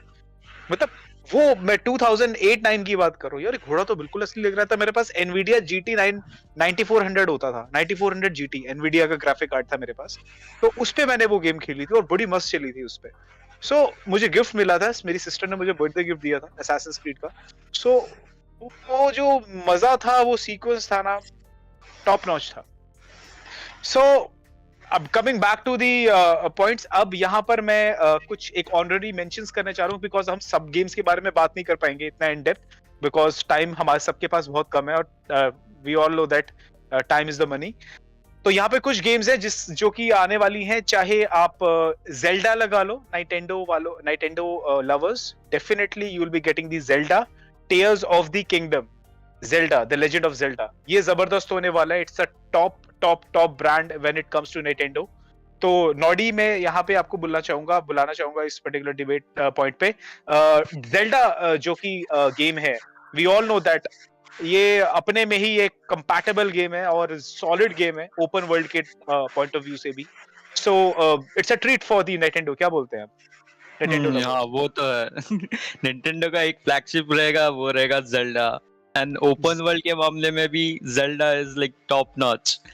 अगर अभी मॉडर्न जो गेम है जो रिसेंटली आया और जो ओपन वर्ल्ड को जो लोग बोलते हैं कि रेवोल्यूशनरी है, तो जेल्डा वो पहला गेम रहेगा जिसने एक्चुअल में वो दिखाया है ओपन वर्ल्ड के मामले में, डिस्कवरी एंड लाइक मैकेनिक्स उसके नेक्स्ट लेवल। निंटेंडो लाइक कैसे फिट किया वो गेम को उनके स्विच में पता नहीं, बट रीसेंट ओपन वर्ल्ड में से like Zelda and Elden ring best रहेंगे। आई थिंक एल्डन रिंग से बेटर जेल्डा ही रहेगा मैकेनिक्स एंड डिस्कवरी के मामले में, इतना तो करेंगे गाइस। इस पे भी एक जेल्डा पे हम एक पॉडकास्ट करेंगे, जेल्डा पे एक पॉडकास्ट बनता है। मैंने कभी खेला नहीं है but definitely will be going for the podcast of the Zelda series. बात करेंगे इसके बारे में, जो कि जरूरी है क्योंकि जेल्डा अपने में एक बहुत बड़ा कॉन्सेप्ट है। तो definitely will be going for that. And with this particular thing there is one, यहाँ पे मैं साहिल भाई को इंक्लूड करना चाहूंगा। साहिल भाई, एक गेम आ रहा है बट वो VR साइड में आ रहा है, that is the horizon call of the mountain. क्या इनको एक अलग से स्टैंड अलोन DLC निकाल देना नहीं चाहिए था इसके ही नाम पे? That would be great. हाँ, मेरे को भी यही लगता है कि उनको DLC की निकाल देना चाहिए था, क्योंकि VR एक्चुअली एक अलग प्लेटफॉर्म हो जाता है। वो एक तरीके से हर किसी के पास अवेलेबल भी नहीं है इस टाइम पे, क्योंकि VR अभी इतना ग्रो किया नहीं है जितना बाकी जो नॉर्मल कैटेगरी कर गई है। अभी भी अगर कोई VR गेम खेलता है ना, तो उसमें वो फील आती नहीं है जितना बंदा एक एक्सपेक्ट करता है। थोड़ा जिटरीनेस होती है, हैंड मूवमेंट प्रॉपर कैप्चर नहीं हो पाती है, तो अभी उतनी अच्छा गया नहीं है। तो इनका बेटर रहता कि जो इनका कोर गेम था, जो इनका नॉर्मल थर्ड पर्सन वाला गेम था, उनको उसी में एक DLC ऐड करना था, वो बेटर रहता है इनके लिए। पता नहीं इन्होंने मुझे VR में ये गेम VR के लिए एक्चुअली इन्होंने इसलिए बनाई है क्योंकि गेम बहुत सुंदर थी, नो डाउट। गेम में ग्रीनरी थी, जो इन्होंने रोबोट्स बनाए थे वो इतने सुंदर थे कि इन्होंने सोचा क्यों ना इनको VR में बना देंगे तो लोग क्लोजअप में देख के उसे और सुंदर ब्यूटी दिखाने के लिए उन्होंने ये DLC निकाल लिया। बट मेरे को ना लगता नहीं है कि ये चलेगा इतना, क्योंकि मुझे भी इसमें इतना वो नहीं लग रहा है, क्योंकि द पॉइंट इज VR की ऑडियंस बहुत कम है, VR ऑडियंस कम है। और दूसरी बात है कि लाइक जैसे फ्रोजन वाइल्ड्स एक निकला था इनका, जो DLC निकला था होराइजन जीरो डॉन के बाद फ्रोजन वाइल्ड्स निकला था, वैसा ही एक DLC निकालते। But yes, they can include VR in that particular VR, उसका एक और वर्जन निकाल देते कि ये VR में भी आप खेल सकते हो, like resident evil 7 or what? Yes, Kaarthekeyan. अच्छा, sorry, Kaarthekeyan, can you just give me 1 minute? एक ही just पूछ रहा था because I'm not a PlayStation owner, so Noddy and RP over here are PlayStation owners, and I don't know about Destro. Do you have a PlayStation, Destro? हाँ, मेरे पास है। Okay, so we have three PlayStation owners here. So Himanshu Yadav actually asked, "Are you guys buying PSVR 2?" So, anything you want to say about that? To be yes, पहले आप साहिल भाई आप बताइए. At the moment not right now, क्योंकि अभी इतनी अच्छी quality की गेम्स है नहीं. आई मीन वीआर की, मैंने वही अभी बोला था कि वीआर की गेम्स अभी इतनी बढ़िया क्वालिटी की है नहीं कि वो बहुत ज्यादा अटेंशन ग्रैब करे. They are just party games. उसमें छोटी मोटी गेम्स जो होती है ना, जो दोस्तों के साथ ड्रिंक करके खेल लो थोड़ी बहुत मजे लेने के लिए, फन के लिए, उसके लिए ठीक है. But as a proper gamer, अगर तुम्हें कोई स्टोरी में इमर्सिव गेम प्ले मतलब अगर तुम्हें करना है, तो वीआर का एक्सपीरियंस अभी उतना अच्छा है नहीं. तो इसलिए वर्थ नहीं होता मेरे हिसाब से. तो वर्थ अभी वीआर नहीं है. नहीं, साहिल भाई ने क्या बोला कि अभी वो कुछ मजे की कुछ बात कर रहे थे कुछ. लेकिन पार्टी गेम्स के लिए तो वो बड़ा मस्त है. अब पार्टी कैसे होती है वो तो तुम्हें तो पता ही है. हम पंजाबियों की पार्टी की होती है. सही गल Guys, we do not condone below 18 years of drinking. And apart from that, मैं VR लेना चाहता था. रैंडो ने मुझे प्रॉमिस भी किया था he'll give me the VR. नहीं, But रैंडो ने मुझे दिया. गिफ्ट एक्सचेंज करने का प्रॉमिस किया था. आपने बोला था 3090 और मैंने बोला था VR. तो जब आपका रेडी होगा उसके बाद मेरा भी रेडी हो जाएगा. चिंता मत करो. So coming back to the question, yes, VR का yes कार्तिक है. Yeah, speaking of the VR stuff, right, and that we have another 2023 release coming up related to Star Wars. Didn't Star Wars actually release a VR title on PlayStation? I don't know. I think Don't think so. Not think so. मुझे नहीं अभी. नहीं, वो Vader हाँ, Immortal कुछ तो एक नाम है. there was a saber Vader kind Immortal. of game. No, I don't remember that game. Vader Immortal is Okay, होगा definitely. VR की बहुत गेम निकली थी. अब VR की मेरे को बस एक सेबर वाली गेम पता है. वो जो सेबर Beat में वो Saber. बॉक्स आते रहते हैं, बीट सेबर. उसमें वो काटते रहो, बॉक्स आते रहते हैं. That's it. By the way, coming. Twister playing one Star Wars VR game on his live stream. Okay, Twister. Yeah. So- Yeah, okay. But that was PSVR or the Oculus Rift? ना याद तो नहीं है. Okay. I don't Oculus PSVR. Rift, It was not Oculus ही होगा. Definitely, Oculus hoga. Yeah. So yes, coming back to the question of Himanshu. First of all, thank you Himanshu for asking this question and getting that interest. So PS definitely एक mind में था process कि हाँ लेना है because it's a new concept when it comes to gaming the virtual reality and definitely down the line it will grow on and on. So लेकिन अभी वैसे titles नहीं थे कि हम VR में अभी इतना invest करें because itself like if you are getting into the VR you have to buy around 40 to 45,000 plus machinery for that. जो PS का अपना एक system रहता है तो मतलब अभी फिलहाल ऐसे titles नहीं है but down the line yes if great titles will come that is purely based on the you can say the VR stuff definitely we'll be looking for that लेकिन अभी फिलहाल कोई as such need नहीं है. अभी पीछे एक उसकी भी आई थी Until Dawn की भी आई थी I guess एक VR निकली थी बहुत पहले. Until Dawn की भी VR आई थी. बहुत सी VRs निकली हैं बट अभी प्योरली VR भी hit and trial method कर रहा है. Like what they did this experimentation with the Horizon Forbidden West कि उसका DLC इन्होंने Call of the Mountains निकाला. तो yes they are doing the hit and trials but I think if they literally want to create the impact in terms of VR stuff they should bring a proper title, a proper strong new title for this so that they can create a cult audience for that. जितनी cult audience हाँ जी बोलो मैं यहाँ पे add करूंगा. एक minute करूँ. हाँ बोलो. भी एक्चुअली हिमांशु ने बोल दिया जस्ट तो या तो VR के लिए या आई गेस एक ही बड़ा टाइटल है वो है हाफ लाइफ एलेक्स एंड सिर्फ एक टाइटल के लिए VR लेना वर्थ इट नहीं है. अब VR अभी बहुत अर्ली स्टेजेस पे है.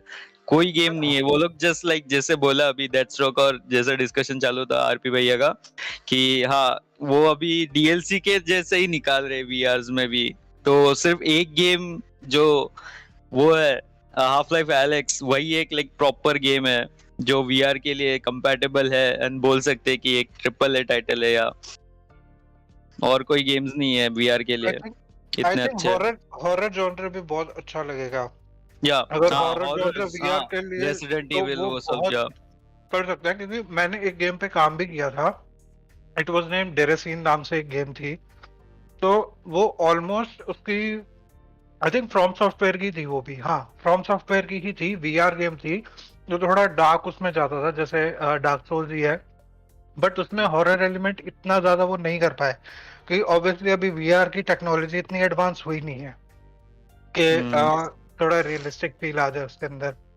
तो अभी वही स्ट्रगल है, जब वो स्ट्रगल खत्म हो जाएगा तो आई थिंक हॉरर जॉनर बहुत डोमिनेट करेगा वीआर को।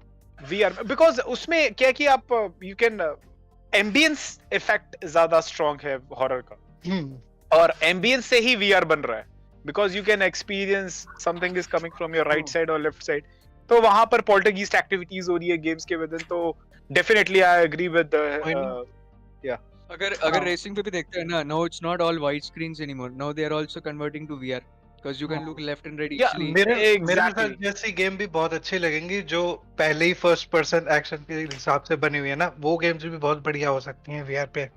बस वही है, टेक्नोलॉजी अपग्रेड करने वाली बात है, थोड़ा स्टेबिलिटी चाहिए, क्योंकि वीआर में कभी भी नोटिस करना, किसी भी स्ट्रीमर कोई भी गेम का गेम प्ले देखना, स्टेबिलिटी सबसे बड़ी दिक्कत होती है वीआर गेम्स की। चीजें हमेशा कुछ ना कुछ थोड़ी थोड़ी ऊपर नीचे हिलती रहती है, because they are tracking your eyes, और कोई भी अभी टेक्नोलॉजी इतनी एडवांस नहीं हुई है कि वो एकदम मतलब मिली सेकेंड्स में तुम्हारी आई ट्रैकिंग मैच कर पाए, तो अभी वो सबसे बड़ा ड्रॉबैक है वीआर का। आगे जाके हो जाएगा, बट अभी उस स्टेज पर नहीं पहुंचा है कि बंदा पूरा इमर्सिवली उसको एंजॉय कर सके। एग्जैक्टली, मतलब अभी टाइम है, but down the line that definitely it will hit the market strong, but abhi it is in a Ready Player One, right?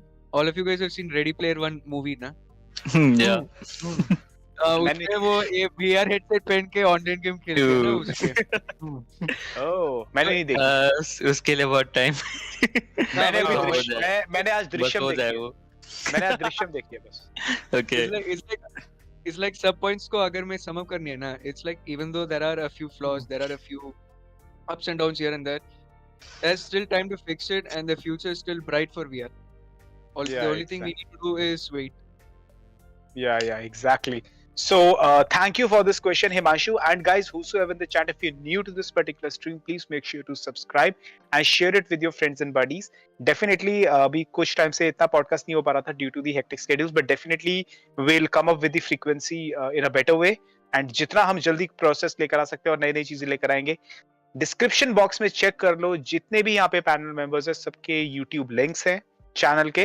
रैंडो has its own channel, Noddy has its own channel, Deathstroke भाई, साहिल भाई has its own channel, Kartikeyan is financing us for everything.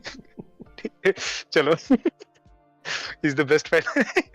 so the jokes apart, so please जो भी panel members हैं उनके YouTube links है, please do check them out, they are great content creators, you can check out me as well, I'm also a casual normal one, so no issues, so please do check out them, enjoy karo unka play, enjoy their experience, the way they play games are amazing, be it Rendo, Nadi, Sahil bhai. Kaarthekeyan is a good player, but definitely he's not having his channel right now, but definitely I expect that he should come with this, but agar time mile to definitely Kaarthekeyan, please come up with the channel.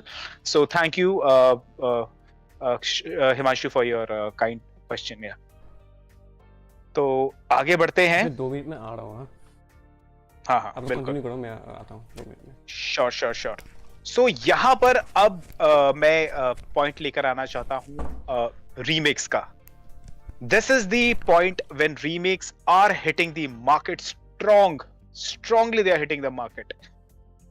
So ये जमाना अब remakes पे आ गया है, चाहे वो गाने हो चाहे वो गेम्स हो, अब रीमेक का ही जमाना है, ये सब जानते हैं। मुन्नी तब भी बदनाम हुई थी, मुन्नी आगे भी बदनाम होने वाली है। शीला तब जवान थी, शीला आगे भी जवान होने वाली है। गेम RE4 पहले भी थी और RE4 आज भी है। सो आई थिंक आप सब मुझसे एग्री करेंगे इस पॉइंट पे। चमेली भूल गए आप क्या? चमेली पहले भी चिकनी थी, आगे भी चिकनी रहेगी। हाँ, वो भी चिकनी रहेगी। चलो, ये तो बात है। ओ भाई साहब क्या बोल रहे हैं, ठीक है। अच्छा, अपार्ट फ्रॉम दैट, तो यहाँ से मैं बात स्टार्ट करना चाहता हूँ नॉडी से। नॉडी, रीमेक्स का जमाना है, RE4 आने वाला है, साइलेंट हिल 2 भी आ जाएगा, डेड स्पेस चल रहा है, और IGI बहुत से ऐसे कॉन्सेप्ट्स हैं जो आने वाले हैं आगे। ये रीमेक कितने स्ट्रॉन्गर इफेक्ट पे प्रीवियस गेम्स को रिप्रेजेंट करेगा, या फिर जैसे कि हमने रेजिडेंट इवल 3 में भी एक चीज विटनेस करी थी कि काफी गेम का उन्होंने एडिटिंग कर दिया था, काफी कट कर दी, सिर्फ 6 घंटे की गेम बना दी। तो अब जो आने वाला RE4 है या और भी जो गेम्स हैं, खैर डेड स्पेस मैंने अभी खेला नहीं है, RE4 मतलब पुराना खेला हुआ है, ये वाला नहीं खेला, खेल के बता पाऊंगा कि क्या चेंजेस थे। बट RE4 का जो आपकी एक्सपेक्टेशंस हैं या फिर और चीजें हैं, या आने वाला जो साइलेंट हिल 2 है जो आएगा डिफरेंट, क्या ओरिजिनलिटी बरकरार रहेगी या फिर ग्राफिक्स और एडिटिंग के नाम पे फिर से एक स्कैम हो जाएगा? अभी साइलेंट हिल 2 का तो कुछ नहीं बोल सकते, बट जो अभी आएगा RE4, आई गेस उनका सबसे बड़ा गेम रहेगा RE4 RE2 के बाद।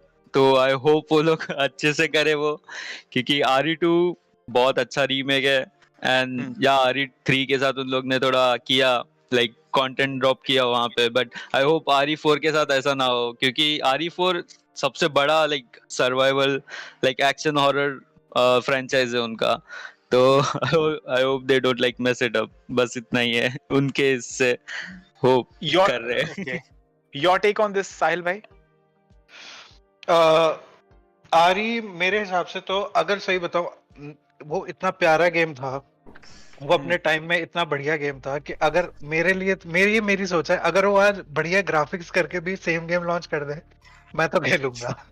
मोर देन इनफ, मेरे लिए मोर देन इनफ है, क्योंकि अभी मेरे को बस एक ही चीज का डर लग रहा है कि उसके जो ग्राफिक्स दिखाए हैं अभी ट्रेलर में उन्होंने गेम प्ले में, they are too good to be true. मतलब बहुत इतने सुंदर ग्राफिक्स हैं उस गेम के, मतलब मेरे को बहुत ज्यादा अच्छे लग रहे हैं। मेरे को बस इसी बात का डर है, क्योंकि कई गेम्स क्रिएटर ऐसे करते हैं कि गेम के गेम प्ले ट्रेलर में तो बढ़िया दिखा दिए, बट गेम जब लॉन्च होती है तो ग्राफिक्स थोड़े टोन डाउन कर देते हैं, जैसे उन्होंने माफिया 3 में किया था। ठीक है, तो इस चीज का मुझे डर लग रहा है, क्योंकि ग्राफिक्स लिटरली अभी बहुत ज्यादा बढ़िया है, बहुत सुंदर गेम लग रही है, और मुझे लगता है कि छोटा मोटा चेंज तो वो करेंगे, क्योंकि अगर पूरी गेम वैसी एज इट इज बना देते हैं ना, तो उसको रीमास्टर्ड बोलते हैं, रीमेक नहीं। तो इन्होंने रीमेक बोला है तो कुछ ना कुछ तो वो चेंज करेंगे, डेफिनेटली कुछ चेंज होगा। स्टोरी में हो सकता है कुछ एडिशन करे, डिलीशन करे, ये भी पॉसिबल है, बट क्राउजर नहीं जाना चाहिए। मैं तो इतना बोलूंगा, जैसे कि अभी साहिल भाई ने बोला कि ये कुछ चेंजेस होने चाहिए, definitely there has to be some changes, और might be a possibility what we have witnessed till now, वो मतलब हो सकता है उससे थोड़ा हमें डिफरेंट मिले, हो सकता है थोड़ा टोन डाउन हो जाए हमारे ग्राफिक्स, बट स्टिल मैं यही बोलूंगा ओरिजिनलिटी जितनी बरकरार रहे उतनी बढ़िया है। अब जैसे कार्तिकेयन, मैं आपको इस चीज पे लाना पॉइंट करना चाहता हूँ कि RE engine was the difference.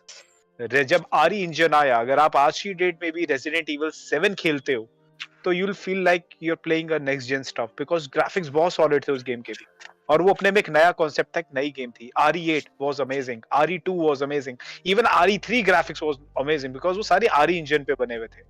तो उस RE इंजन के साथ ठीक है, ग्राफिक वाइज हमें पता है कि हमें ट्रीट मिलने वाली है, क्या ओरिजिनलिटी वाइज भी हमें ट्रीट मिलेगी अकॉर्डिंग टू यू कार्तिकेयन? पहले एक डिस्क्लेमर बोलनी है ऑडियंस के लिए, नाम तो आपने मेरे को रखा है एनसाइक्लोपीडिया, बट मैं तो एक मानुस हूँ, and I will be honest, I have not played the RE series yet, उसके लिए तो टाइम है, बट ठीक है, I can share whatever I know. As far as I have noticed, the RE8 streams by YGRox and RP Sir and the others who have streamed before, and a bit of RE7. It's like the one thing that I can say for certain is that considering how the advancements are going on with the RE engine as per the games, how the developers are making remakes of the old games, which is like, how do we say, RE is not just a series, it's an absolute emotion. ये 90s के time पे भी था, still is famous up to today. You got tons of people playing it all across the world. So it's like अगर engine के बारे में बोलने हैं, I have a feeling that they're going to kick it up a whole new level this time for the remake. And as Sahil sir and Naughty Bro had actually discussed it before, there may be a lot of things changing. And yes, let's do hope that the E3 graphics do stay the same as the release one. वो तो नहीं And, होने वाला. अगर होएगा तो बाबा जी को एकदम पूजा कर लो बाद में. See, but might be a possibility हो भी जाए because you never know. Capcom is one top-notch developers, to be honest. But नहीं, as we can see. RE engine पे भरोसा है, दिखेगा RE तो पे गेम भरोसा. अच्छा ही दिखेगा. अच्छा ही दिखेगा. जो भी होगा No doubt. होगा तगड़ा. दिखने में It's like कोई टेंशन नहीं. So it's like random जो भी होने दो. या बोलो. नहीं, like sum up करना है तो like जैसे भी होने दो, I have a feeling that RE4 will bring back the nostalgic feeling, like how we used to play back in the day, but it will give us a feeling that we are playing it with next gen style, so एकदम full जोश से हम enjoy कर सकते हैं. Nice. So यहाँ पर हिमांशु बोल रहे हैं कि Dead Space remake is amazing man. So definitely we'll be doing that stuff and उस पे Dead Space देखते हैं. Definitely we'll be playing that game और देखते हैं क्या difference लेकर आए हैं वो इस बार. टोन डाउन करे पर इतना ना करे, वॉच डॉग्स जैसा ना हो बस.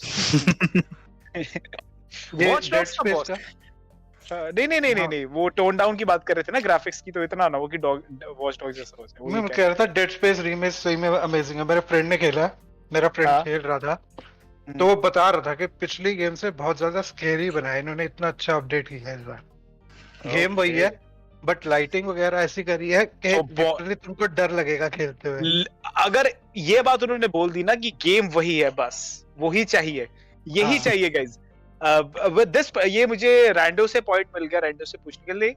रैंडो दिस थिंग वो ही चाहिए कि गेम वैसा ही है जैसा पहले खेला था. सो अगर उतना ही ड्यूरेशन हमें एक रिफर्बिश मैनर में गेम मिल रहा है, is it a treat for you और not? Let me know. Depends किस क्या गेम के बारे में बात कर रहे हैं. If it's something like a very very old game, so let's just say Prince of Persia 2 Thrones जो मैंने खेला था, उसका अगर कोई रीमेक बना के you're making it look good, it's the same game but making it look good, looks better, these textures and stuff, then yeah, it's something that not something that I will be really excited for, but yeah, I can see where the मैं आपको इस वे में बताता हूँ, मैं इस वे में convey करता हूँ. हाँ बोलो. मैं और एक रीमेक को ऐड करूंगा जो पुराने एंड नए दोनों को जस्टिफाई करता है. फाइनल फैंटेसी 7 रीमेक जो ये साल उसका सेकंड पार्ट आ रहा है. आई थिंक वैसा रीमेक भी हो कोई रीमेक तो आई वुड एग्री, क्योंकि पुराना गेम भी मैं खेल सकता हूँ बिना स्पॉइल हुए, एंड मैं नया गेम भी खेल सकता हूँ बिना स्पॉइल हुए. माफिया 1 लाइक हाँ वो भी एक प्रॉपर रीमेक था, प्रॉपर ग्राफिक ओवरऑल था. But I guess final fantasy 7 remake के मामले में उन लोग ने बहुत चेंजेस किए फर्स्ट से लेके, लाइक बहुत मेजर कैरेक्टर जो डेथ से या जो भी है उसमें मैं स्पॉइल नहीं करूंगा 7 को. तो उन लोग ने लाइक पूरा स्टोरी चेंज कर दिया है. तो वैसे रीमेक अगर उनको नए स्टोरी बताने हैं, अगर स्टोरी अच्छे वे में बता रहे तो लोग एक्सेप्ट करेंगे उसको, रीमेक को भी. तो जस्ट जो भी कर रहे हो रीमेक में लाइक प्रॉपर वे में करो एंड जस्टिफाई करो लाइक पुराने गेम्स को भी. तो I guess I hope remakes ऐसे हो. कोई तो है. मैं यहाँ पे रैंडो को एक चीज कन्वे करना चाहता हूँ. रैंडो, मेरा जो क्वेश्चन का सेंस था वो ये था, लेट्स से मैंने रेजिडेंट इविल 3 जब खेला था, तो उसमें जो हमारी मेन प्रोटैगनिस्ट है वो है जिल वैलेंटाइन. ओके, एंड जिल वैलेंटाइन हम सबको पता है वो स्टार्स ऑफिसर है, and she is the one जो कि मतलब जब ओरिजिन्स हुई थी, ये ब्रेकआउट हुआ था, तो she went to that particular mansion for that particular search कि क्या हुआ एक्चुअली में यहाँ पे. तो she is an experienced player, she is an experienced holder, और उस पर्टिकुलर कैलिबर के साथ इन्होंने क्या किया था कि RE3 में मैं ये एक्सपेक्ट कर रहा था जैसे इवन कि माइट बी अ पॉसिबिलिटी उसको कुछ न्यू मूव्स देते, कुछ फिनिशेस, जैसे कार्लोस मुक्का मारता था, इसके पास वैसा ऐसा बस एक डॉजिंग के अलावा और कुछ नहीं था. So being a star officer वो चीजें इम्बाइब होनी चाहिए थी कि yes, if she is a special officer. Leon तो एक रुकी था, और क्लेयर एक सिविलियन थी, चलो वो समझ आता है, लेकिन एक जो एक्सपीरियंस्ड होल्डर है कि हाँ भाई ये एक स्टार ऑफिसर है, उसको और मूव्स देने चाहिए थे, और डिफरेंट, और खुद डिफरेंट गेम हो सकता था, और फिनिशर्स हो सकते थे। और हमने RE4 में भी देखा है, जो प्रीवियस हमने गेम खेली थी, इसमें लियोन स्टैगर करके लात मारता है, सब मारता है। सो मैं कह रहा हूं ये गेम प्ले वाइज ओरिजिनलिटी क्या वापस आनी चाहिए विद द इम्प्रोवाइजेशंस, मैं इस सेंस में बोल रहा था। इस हिसाब से एक्चुअली मैं कुछ बोल नहीं सकता, क्योंकि मैंने फिलहाल तो ऐसा कुछ रीमेक ऐसा खेला नहीं, so I don't exactly know how it would exactly feel to just replay the game as it is, और replay a game with some improvements. तो इसलिए मैं इतना ज़्यादा इस पर कॉमेंट नहीं कर सकता, but the thought of adding some improvements here and there, little improvements that is, it's definitely a positive, but I won't be able to express fully regarding how much of a good thing it is. As I said, I never played anything like that till now. Yeah, okay. Add नहीं कर पाऊंगा, sorry. No issues, no issues. So yes guys, so this is what we think of the upcoming remake of Resident Evil 4. I hope game अच्छा निकाले, एक perfect duration का game निकाले, originality बरकरार जितनी रख सकते हैं उतनी हो, originality should be there, it should prevail in that particular remake, as well as we expect something new out of it. And graphics तो definitely Capcom with their developing engines, they are top notch, no doubt, one of the finest developers, and I hope we are in for a treat. So apart from that guys, काफी और games हैं जो कि इस साल आ रही हैं। So यहाँ पर एक और game का मैं mention करना चाहता हूँ, that is Spider-Man 2. Spider-Man 2 is hitting hard now, man. Guys, मैं यहाँ पर आप सबसे ये चीज पहले तो मैं साहिल भाई के पास आऊंगा, the PlayStation owners, तो सबसे पहले मैं साहिल भाई के पास आऊंगा। साहिल भाई, स्पाइडरमैन हमने खेला, माइल्स हमने खेला, बहुत बढ़िया ओपन वर्ल्ड था, कॉम्पैक्ट ओपन वर्ल्ड था, और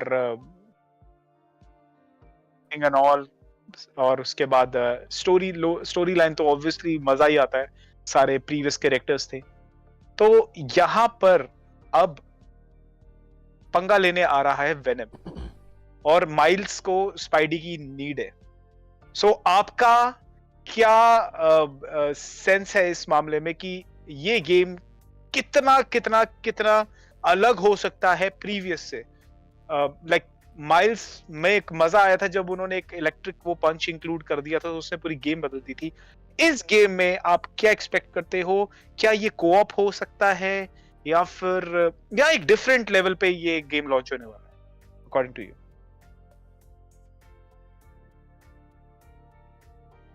हेलो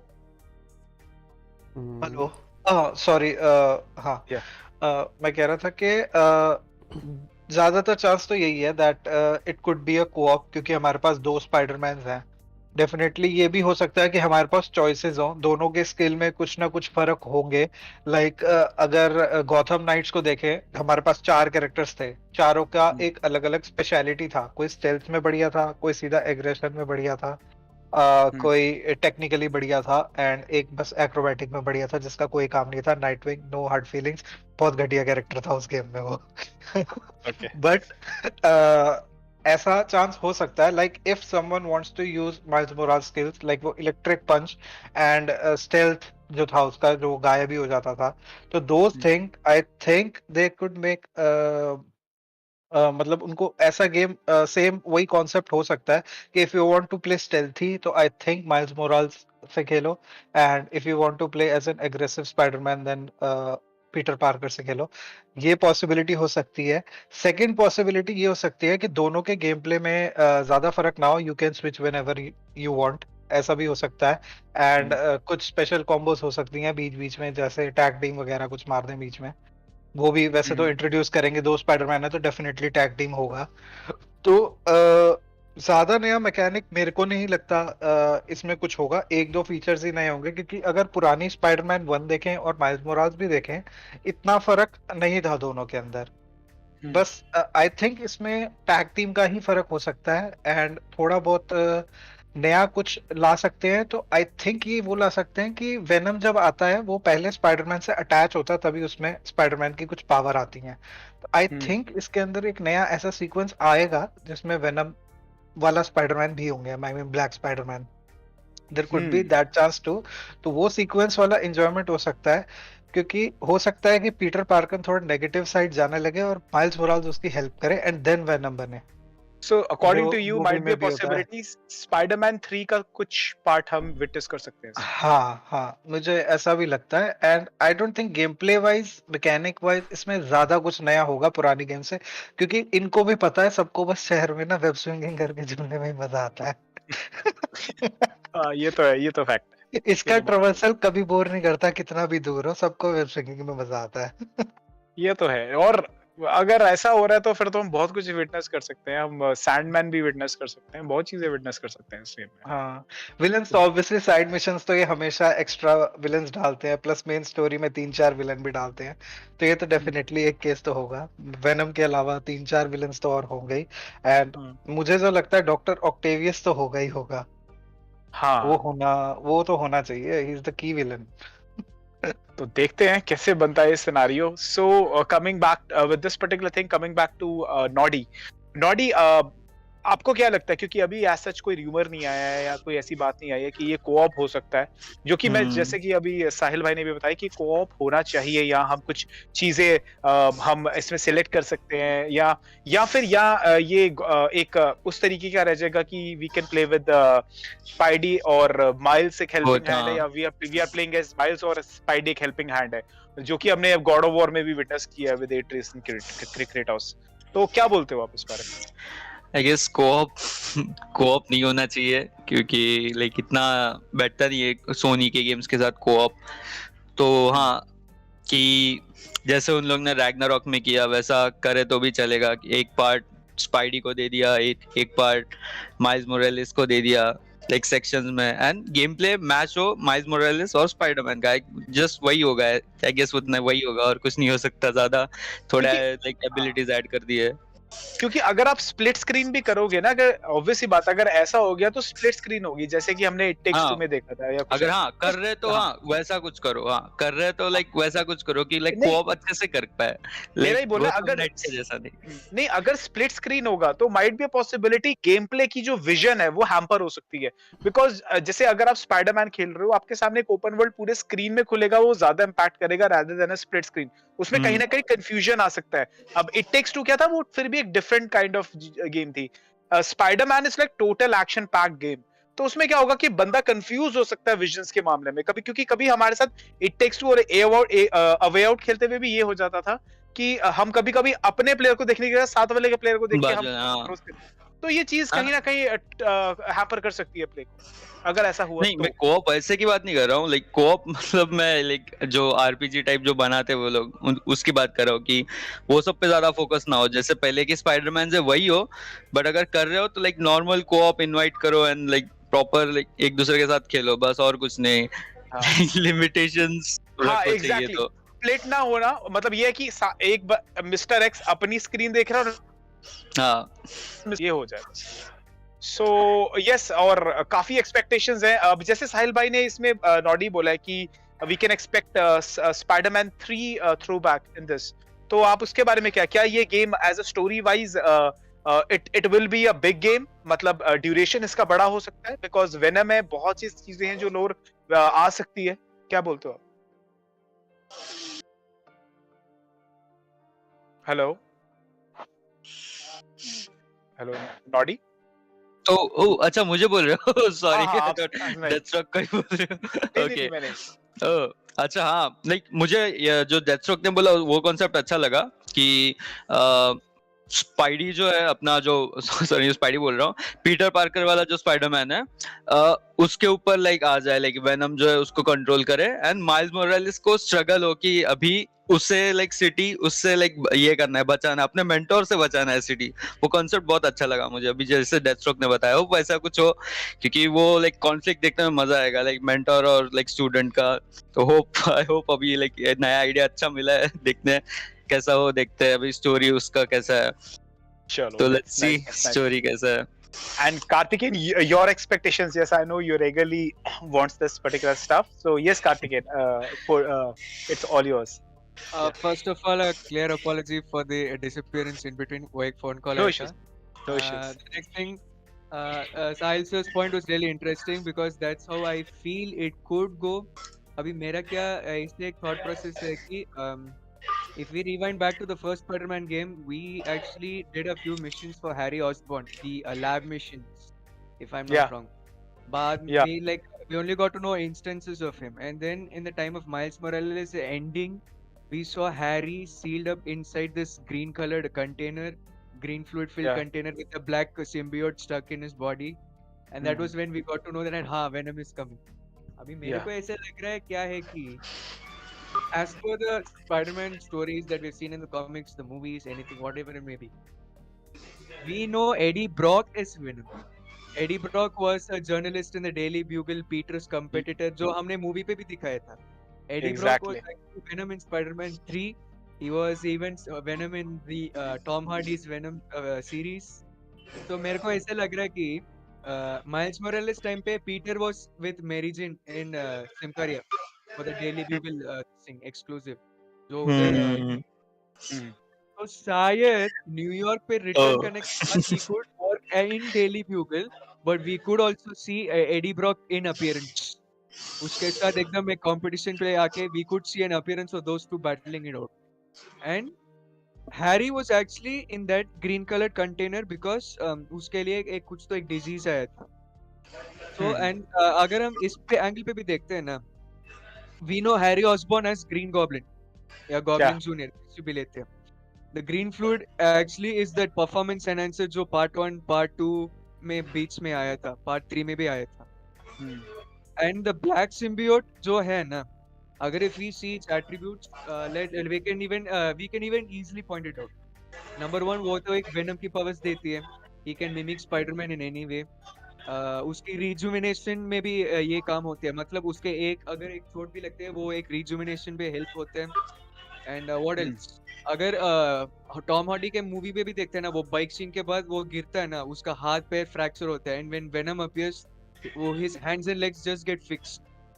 सो ऐसे लगता है कि through Venom's aggression he could be used by Norman because he knows the side effects of that performance enhancer. So ऐसे है कि एक दवाई की साइड इफेक्ट को न्यूट्रलाइज करने के लिए they have used Venom's symbiote and that green fluid at the same time.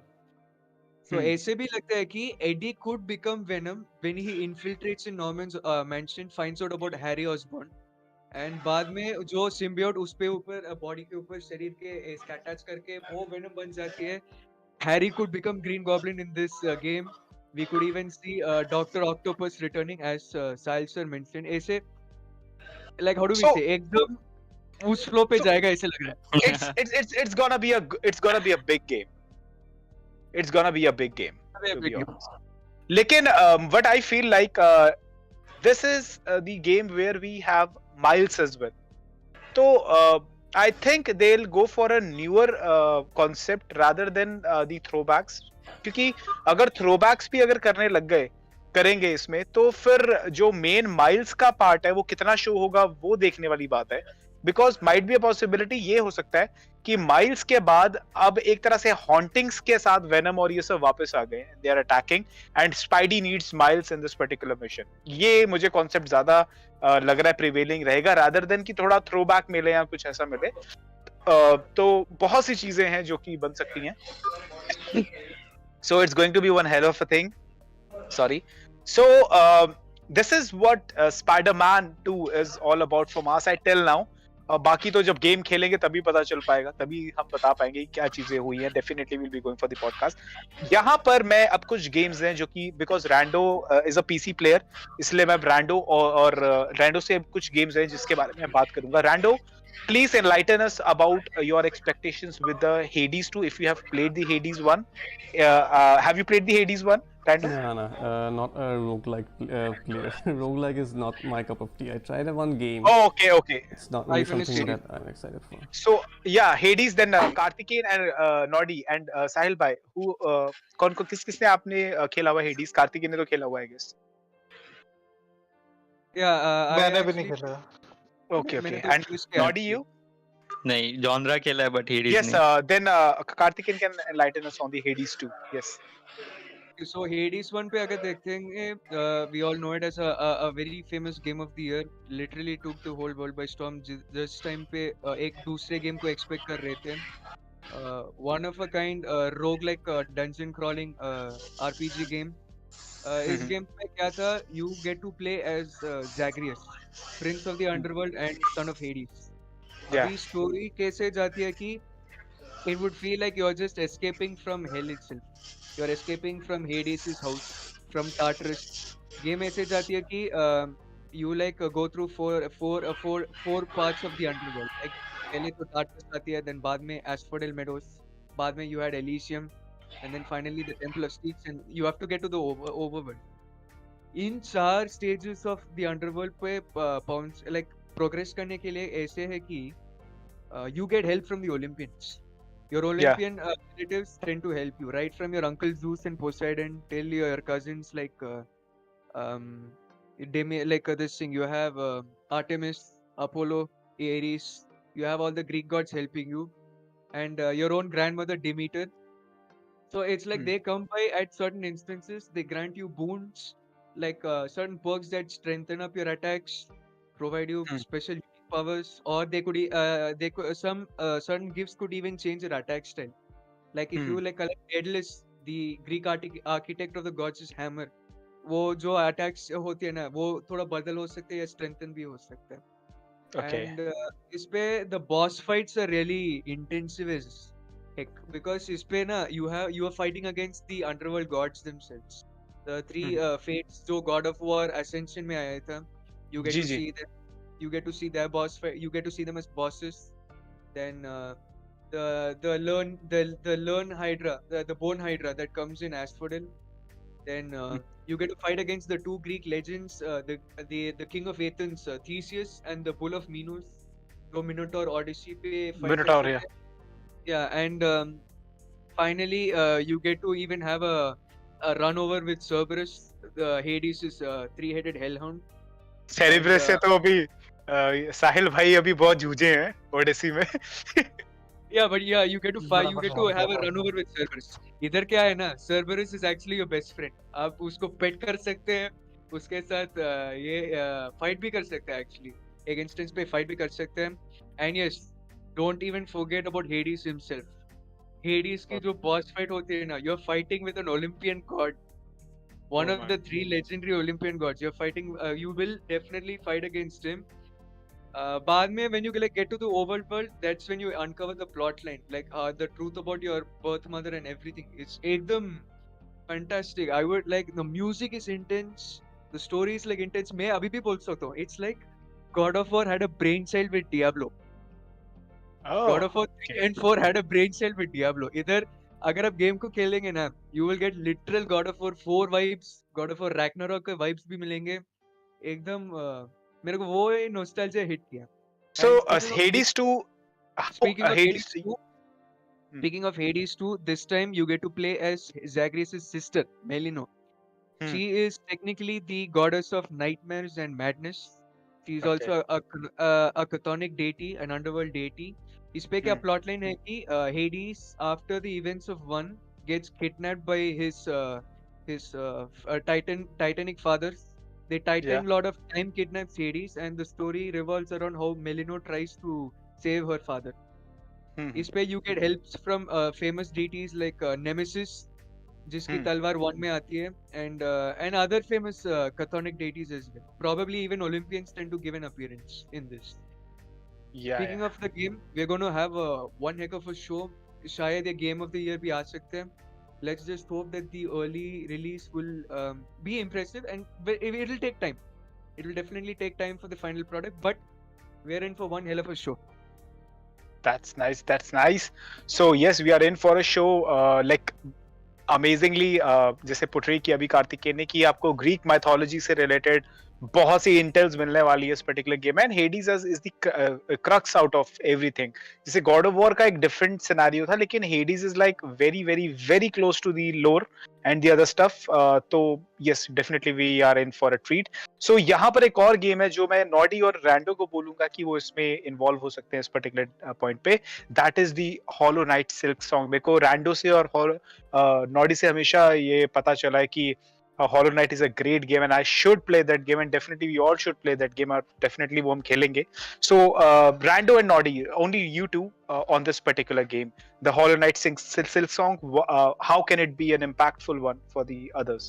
I mean, considering the kind of game Hollow Knight is, Hollow Knight Silk Song is just gonna be another heck of a legendary game, I believe, because they have shown some clips of gameplay here and there, and they have done a massive improvement on the combat system and movement system, which was really great in Hollow Knight. But how to put it, it just feels like it's another step up into the direction, like step up in the sense that we are not expecting anything better from that, and yet the developers are bringing up something even better than what they already did. It's what like Devil May Cry 4 and Devil May Cry 5. So after playing Devil May Cry 5, we were thinking like, yeah, no one can top this, and then they put out Devil May Cry 5 and it was like, okay, shit, Devil May Cry 4 was nothing in comparison to Devil May Cry 5. So that's what that's the kind of expectation I'm having from Silk Song. And apart from that, the biggest one of the biggest, like, Hollow Knight is a kind of game where it's really hard to say what is the biggest positive point of it, because the thing is that that game just does everything right. You want to talk about atmosphere, it's there. You want to talk about the music, it's there. You want to talk about exploration, it's there. You know, the Elden Ring's map design that they chose, that the map just does not get revealed at the beginning itself. It just keeps on expanding.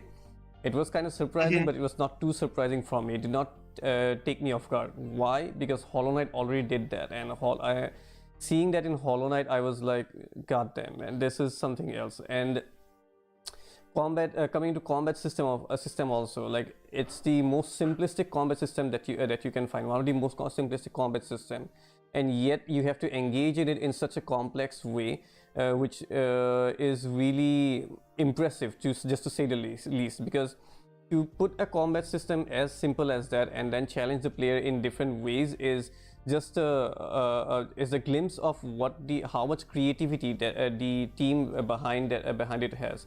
Because the combat system in there goes in like this: like, your character's movesets will be limited, but your enemies' movesets are vast in the sense that they use the same moves in a different way. But like, you find several bosses who does a plunging attack in Hollow Knight, but not a single plunging attack of any enemies or bosses will be similar to the other one that you faced before. So there's a lot of creativity involved in it, and it's just a really beautiful game, which is just it feels otherworldly. It feels otherworldly. That game is just something really beautiful, and till date I haven't found anything that can like match it in that field of what it does. I know it's very vague because it's really difficult to comprehend what exactly that game just does so many things right. It's just hard to say it in a short form like this. It can be a 1 hour, 2 hour long essay for what that game does. Definitely will be going for the podcast. No issues for sure. Carvando will be going for the podcast of this. And yes, guys, these days indie games are evolving. As we all know that we have played Kena as well. It's like one hell of a treat, to be honest, and Hollow Knight itself is an experience. So Noddy, what Rando said, he just expressed his love towards this game, to be honest, in his sayings. So according to you, what's your expectation with the Hollow Knight Silk Song? अभी रैंडो ने तो like बता दिया सब, फिर भी आप अपनी तरफ से क्या? हाँ नहीं, वो तो है लाइक बहुत अच्छा गेम है Hollow Knight in terms of like level design, art style, हर एक चीज उसमें like peak, like best Metroidvania बना सकते हो. like Hollow Knight का एक second नाम भी है, Hollow Knight Modern Classic के नाम से भी जाना जाता है. तो Hollow Knight is a modern classic जो पुराने Metroidvanias है, Castlevania and Cuphead Cuphead नहीं sorry तो जो भी like पुराने वाले games जो है Castlevania टाइप के Metroidvania टाइप के उनका like peak जो है वो Hollow Knight है. आई गेस हर चीज में एक्सेल करता है Hollow Knight, कॉम्बैट से लेके आर्ट स्टाइल से लेके म्यूजिक से लेके हर एक चीज में. तो अभी बस एक मुझे Hollow Knight में ये लगा कि उसका पेसिंग थोड़ा स्लो है बाकी के लाइक मेट्रोइडवेनिया से, क्योंकि कैसा है उसके एबिलिटीज जो है वो बहुत स्लो मिलते हैं लाइक. हाँ जो उस Hollow Knight का फीलिंग है आई गेस आप लोगों ने Dark Souls 1 पहले जब खेला रहेगा फर्स्ट टाइम, जो Dark Souls 1 का एक्सपीरियंस है वैसा है. जो लेवल डिजाइन है उसका Dark Souls 1 जैसा है, लाइक यहाँ से निकले दूसरे जगह से लाइक रिटर्न आ गए वैसा, लाइक सरप्राइज हो जाओगे तुम लोग देख के ऐसा है. एंड सरप्राइजिंग बात ये भी है कि उन लोग ने कभी Dark Souls जैसे गेम से इंस्पिरेशन ली ही नहीं थी. तो I guess Silksong combat जैसे गेम प्ले उन लोग ने दिखा चुके हैं, रैंडो भी बता चुका है, बहुत सारे आपको गेम प्ले क्लिप्स मिलेंगे अभी सिल्क सॉन्ग के. So I hope basically it's state of the art stuff. It is state of the art stuff. Yeah, just more of the same दे दो बस, और कुछ नहीं चाहिए. like perfect game है Hollow Knight. नहीं, जैसे मैंने कहा ना, it's like the expectation is like that. Devil May Cry 4 and Devil May Cry 5. We were not expecting anything more than Devil May Cry 4, but then Devil May Cry 5 comes in and just blows everything out of the water. अभी सोचता हूँ Devil May Cry 5 से ऊपर क्या निकल सकता है. निकालेंगे वो लोग 10 साल बाद. क्या मतलब ये है कि इट्स लाइक इंडी गेम्स को अगर रिप्रेजेंट कर रहे हैं आज की डेट में, ये कुछ टाइटल्स हैं जो कि बहुत अच्छे तरीके से रिप्रेजेंट कर रहे हैं. And Hollow Knight is definitely मेरा हमारा एक पैनल मेंबर है ऐश, उसने भी अपने चैनल पे Hollow Knight खेली थी. एंड मैंने थोड़ा सा उसका स्टार्टिंग में प्ले देखा था and literally the game was very addictive. उसने बोला था कि आरपी भाई आपने इसमें आपकी एक्सप्लोरेशन आप जितना करेंगे, जितने आप इसमें एक्सप्लोर करेंगे वैसी आप एंडिंग यहाँ पे ले सकते हैं. जरूरी नहीं है कि आपकी एंडिंग वही हो जो सबकी है, इसमें एंडिंग्स भी डिफरेंस है. आपके एक्सप्लोरेशन मैटर करता है, आप कितनी चीजें इसमें बॉसेस को डिस्कवर करते हो वो मैटर करता है. सो बहुत ही इन डेप्थ गेम है, very very very very vast when it comes to Hollow Knight. और one should play this game where you can find the cuteness with the hardness. Cuteness और hardness का एक बहुत अच्छा combo है जिसे हम Hollow Knight कहते हैं. And Hollow Knight sing song gonna be one hell of a thing. So guys आज का बस हम एक फाइनल गेम और हम बस एक बारे में बात करेंगे. That is very very you can से on the cards, that is the atomic what's the name? Atomic Heart. Yeah. So Atomic Heart. So guys, it's like it's a first person I guess. जो मैंने इसका trailer एक बार देखा था, first person perspective पे काफी different game आ रहा है. Very very very I can say जैसे हम डेड आइलैंड में हमने विटनेस की है चीजें, जब हम zombies को मारते हैं, थोड़ा उस टाइप में brutal, not zombie but brutal stuff है इसमें.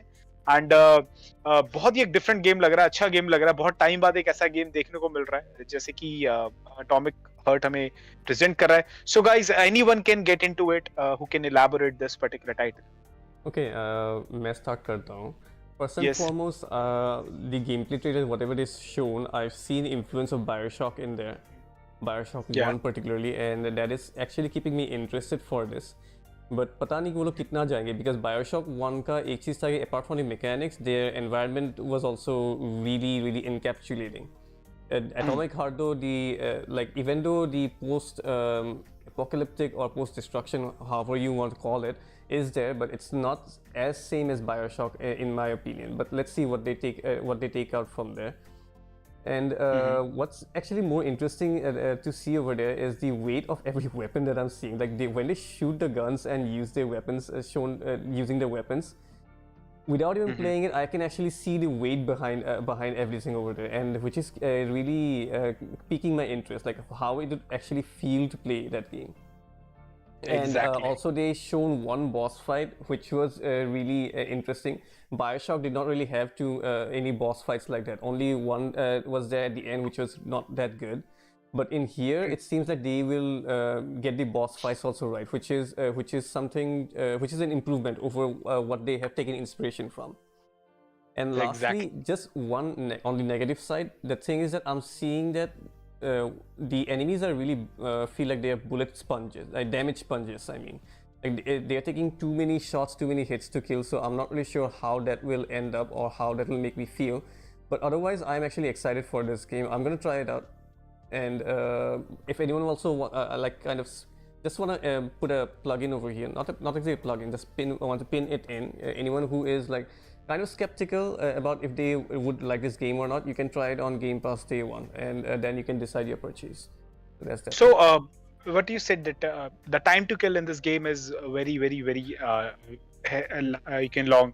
So I think it's moreover a challenge, I guess. Then it's gonna be a challenge that it's a harder game as compared to the any other. It's a hard game if it is taking time to kill the opponent, then that means it's a challenge for us. I don't feel like that's a good way to post your challenges. I mean, Dark Souls is a challenging game, but how many hits does it really take to kill an enemy there? And Doom Eternal is a very challenging game. That doesn't take too many hits to kill enemies. So I'm not really sure if this approach will work. But then again, sometimes some games can manage it. For just one example is Devil May Cry 5. The enemies are really massive damage sponges there. But the flair of the game is such that we enjoy it. We don't mind having that. So let's see if they can pull it off or not. But it's really hard to pull that off, though. It's really hard. But still, yet game is about to come. Once we will play, then only we can say that what's the main. Yeah. That's why I said I'm not really on the negative side. I'm just skeptical about it. So let's see. Yeah, exactly. So anyone else want to add on to this point? Sahil bhai, Kaarthekeyan, or Nodi?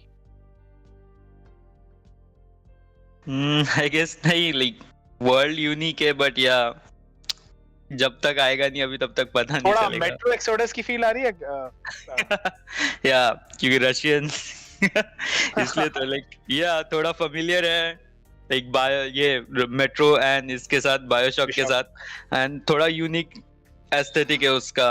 But या wait करना पड़ेगा, like देखना है मुझे क्या है वो game में, क्या कर रहे हैं वो लोग, क्योंकि जस्ट नया न्यू आईपी है तो मैं श्योर नहीं हूँ उसके बारे में. सो देखते हैं कैसे बनता है atomic hurt.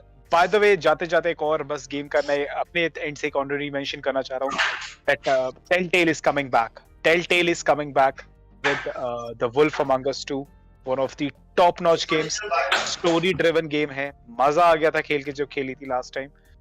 The wolf is back. The wolf with the you can say the of the Telltale series. It's going to be one hell of a thing. So guys, जिसने आज का podcast witness किया, thank you everyone whosoever joined in today's podcast. And yes guys, we had a healthy discussion over the upcoming titles. Yes, हम सारा एक बार में हम discuss नहीं कर सकते थे, because करने बैठ जाए तो पूरी रात निकल जाएगी. It's a long discussion. So in a brief manner, definitely we picked up the most anticipated games which is going on right now. And कोई मुझे बता सकता है कौन जीती है हमारे वोट में गेम जो anticipated हुई है, और is a tie up? It's a tie between Assassin's Creed and Resident Evil. Yeah, 36 and 36. Whoa, 36, that's 36. nice. Like So Assassin's nice. Creed, it still lives. That game is Yeah. not gonna die. Yeah, and Jedi Survivor. Let's see how it goes. अभी खेला नहीं है मैंने वो game. बाकी yes, it is the soul. You can say different stuff, and काफी inspired है previous game से, beat Sekiro और parkour stuff में कह रहे हैं कि effects हैं इस game में Jedi में. And yes, the star for fans literally is about to get the treat. But ये थोड़ा डिले हो गया है. मैंने सुना था कि इसका डेट डिले हो गई है, बट देखते हैं ये कैसे बनता है game. If Kaarthekeyan wants to add on this Jedi, he can. So far, if I've like noticed the Star Wars series, like you know how it started with the old like Jedi series, like Star Wars Battlefront आया था, just like a spaceship battle team game, and then we have the old Jedi game that came by, right? वो recently क्या आया था? Jedi Fallen Order. नहीं, Squadrons. Oh, Squadrons. नहीं, Squadron was the spaceship. Fallen order है ना इसका पहला Fallen part. Order. Yeah, Fallen Order. Yeah. Fallen Order भी अच्छा था, like especially with the new protagonist and everything. I've या not played उसी the का game. सीक्वल है ना ये. I've not played the game personally, but considering how the last game's success went out, that was Fallen Order, I'm having a feeling that the new one could actually take it to a whole new level. If I have to sum it up in a simpler note. The Let's thing see is how that it. the thing is that the based on how Fallen Order was, Jedi Survivors has a lot of room to take it to take it to another level. Like I'm not saying Fallen Order is a bad game; it's a great game, but there are a lot of rooms for improvement there. Just primarily, let's just say one thing. Let's just put it on the most basic thing: the enemy variety itself. Like all we were dealing with were those stormtroopers, and even then the stormtroopers weren't all that varied, and the encounters weren't all that too different or too exciting to deal with. Like after you reach like halfway point of the game, it feels like you've already seen everything of that game, and that's where the game kind of lacks out in Fallen Order. So in the Jedi Survivors, they have a lot of room to improve, make it even better, like in terms of enemy variety, in terms of the level designs, in terms of the platforming challenges. And apart from that, they also need to, I think, focus on building a specific mechanic around which they build in. Like, it's not really very. It's not as guilty as some other games may be, but still, Jedi Fallen Order kind of lacks that one single mechanic based on which it's built on. Like, let's just say a good example is Sekiro. Sekiro's the entire game is revolved around the pairing system. Then you have bring in recently into Hi-Fi Rush. The entire game revolves around your rhythm mechanics. So there's one specific mechanic, and based on that, the entire mechanic, all the other relative mechanics revolves around. So I think Jedi Survivors, hopefully, they have like found one specific thing to work on and build the game around it.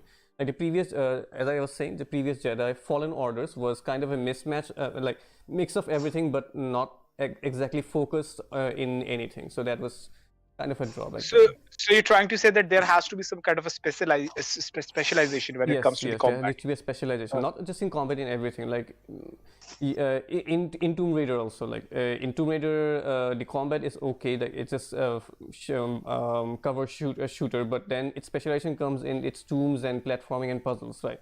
Jedi Fallen Order tried that, but again did not commit to it. They are just okay. There are few. They are decent.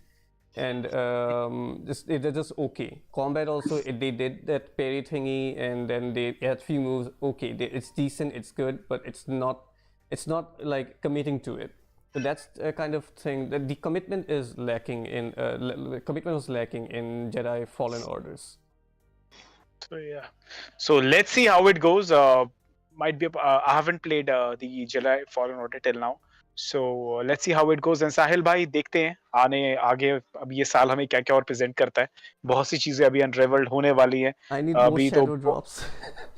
बहुत चीजें जो shadow drop दिया भाई. I was like, पता है वो game जब launch किया मैं गांव पे उसी दिन मैं गांव चला गया था. उसके बाद YouTube पे जब देखा Xbox Bethesda में ये गेम रिलीज किया, क्या भाई आज ही मिला था तुम लोगों को लॉन्च करने के लिए.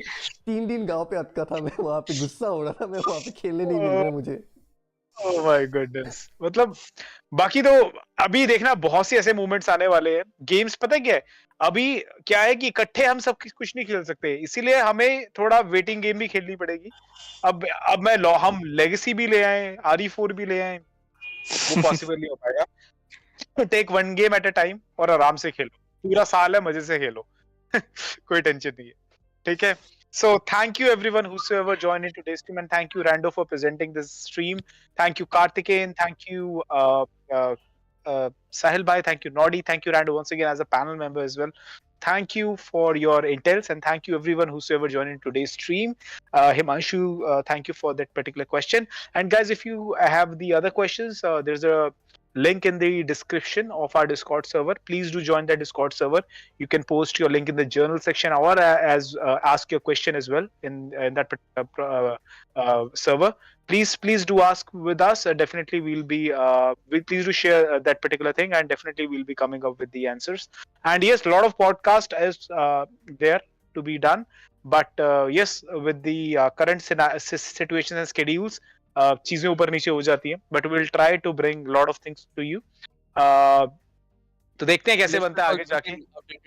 List has also been updated. All the on general section list has been updated. All the 2023 games. So if you guys want to check it out, do head to the general tab and have a look. Yes, guys. So thank you, guys. Thank you for such great intels, and thank you, everyone. Yeah, I would say. So anybody wants to conclude? Conclusion आपने तो बोल ही दिया, और क्या conclusion देना है? चलो ठीक है. So guys, as Rando said, अब मुझे जाना है, मुझे मतलब Rando कह रहा है मुझे जाके सोना है, बहुत ज्यादा सोना है, इतना ज्यादा सोना है, नहीं, इतना मुझे ज्यादा कीना सोना है खेलना कि है जाके. अच्छा कीना, आपने कीना खेलना है. कार्तिकेयन ने किसी के दिल के साथ खेलना है.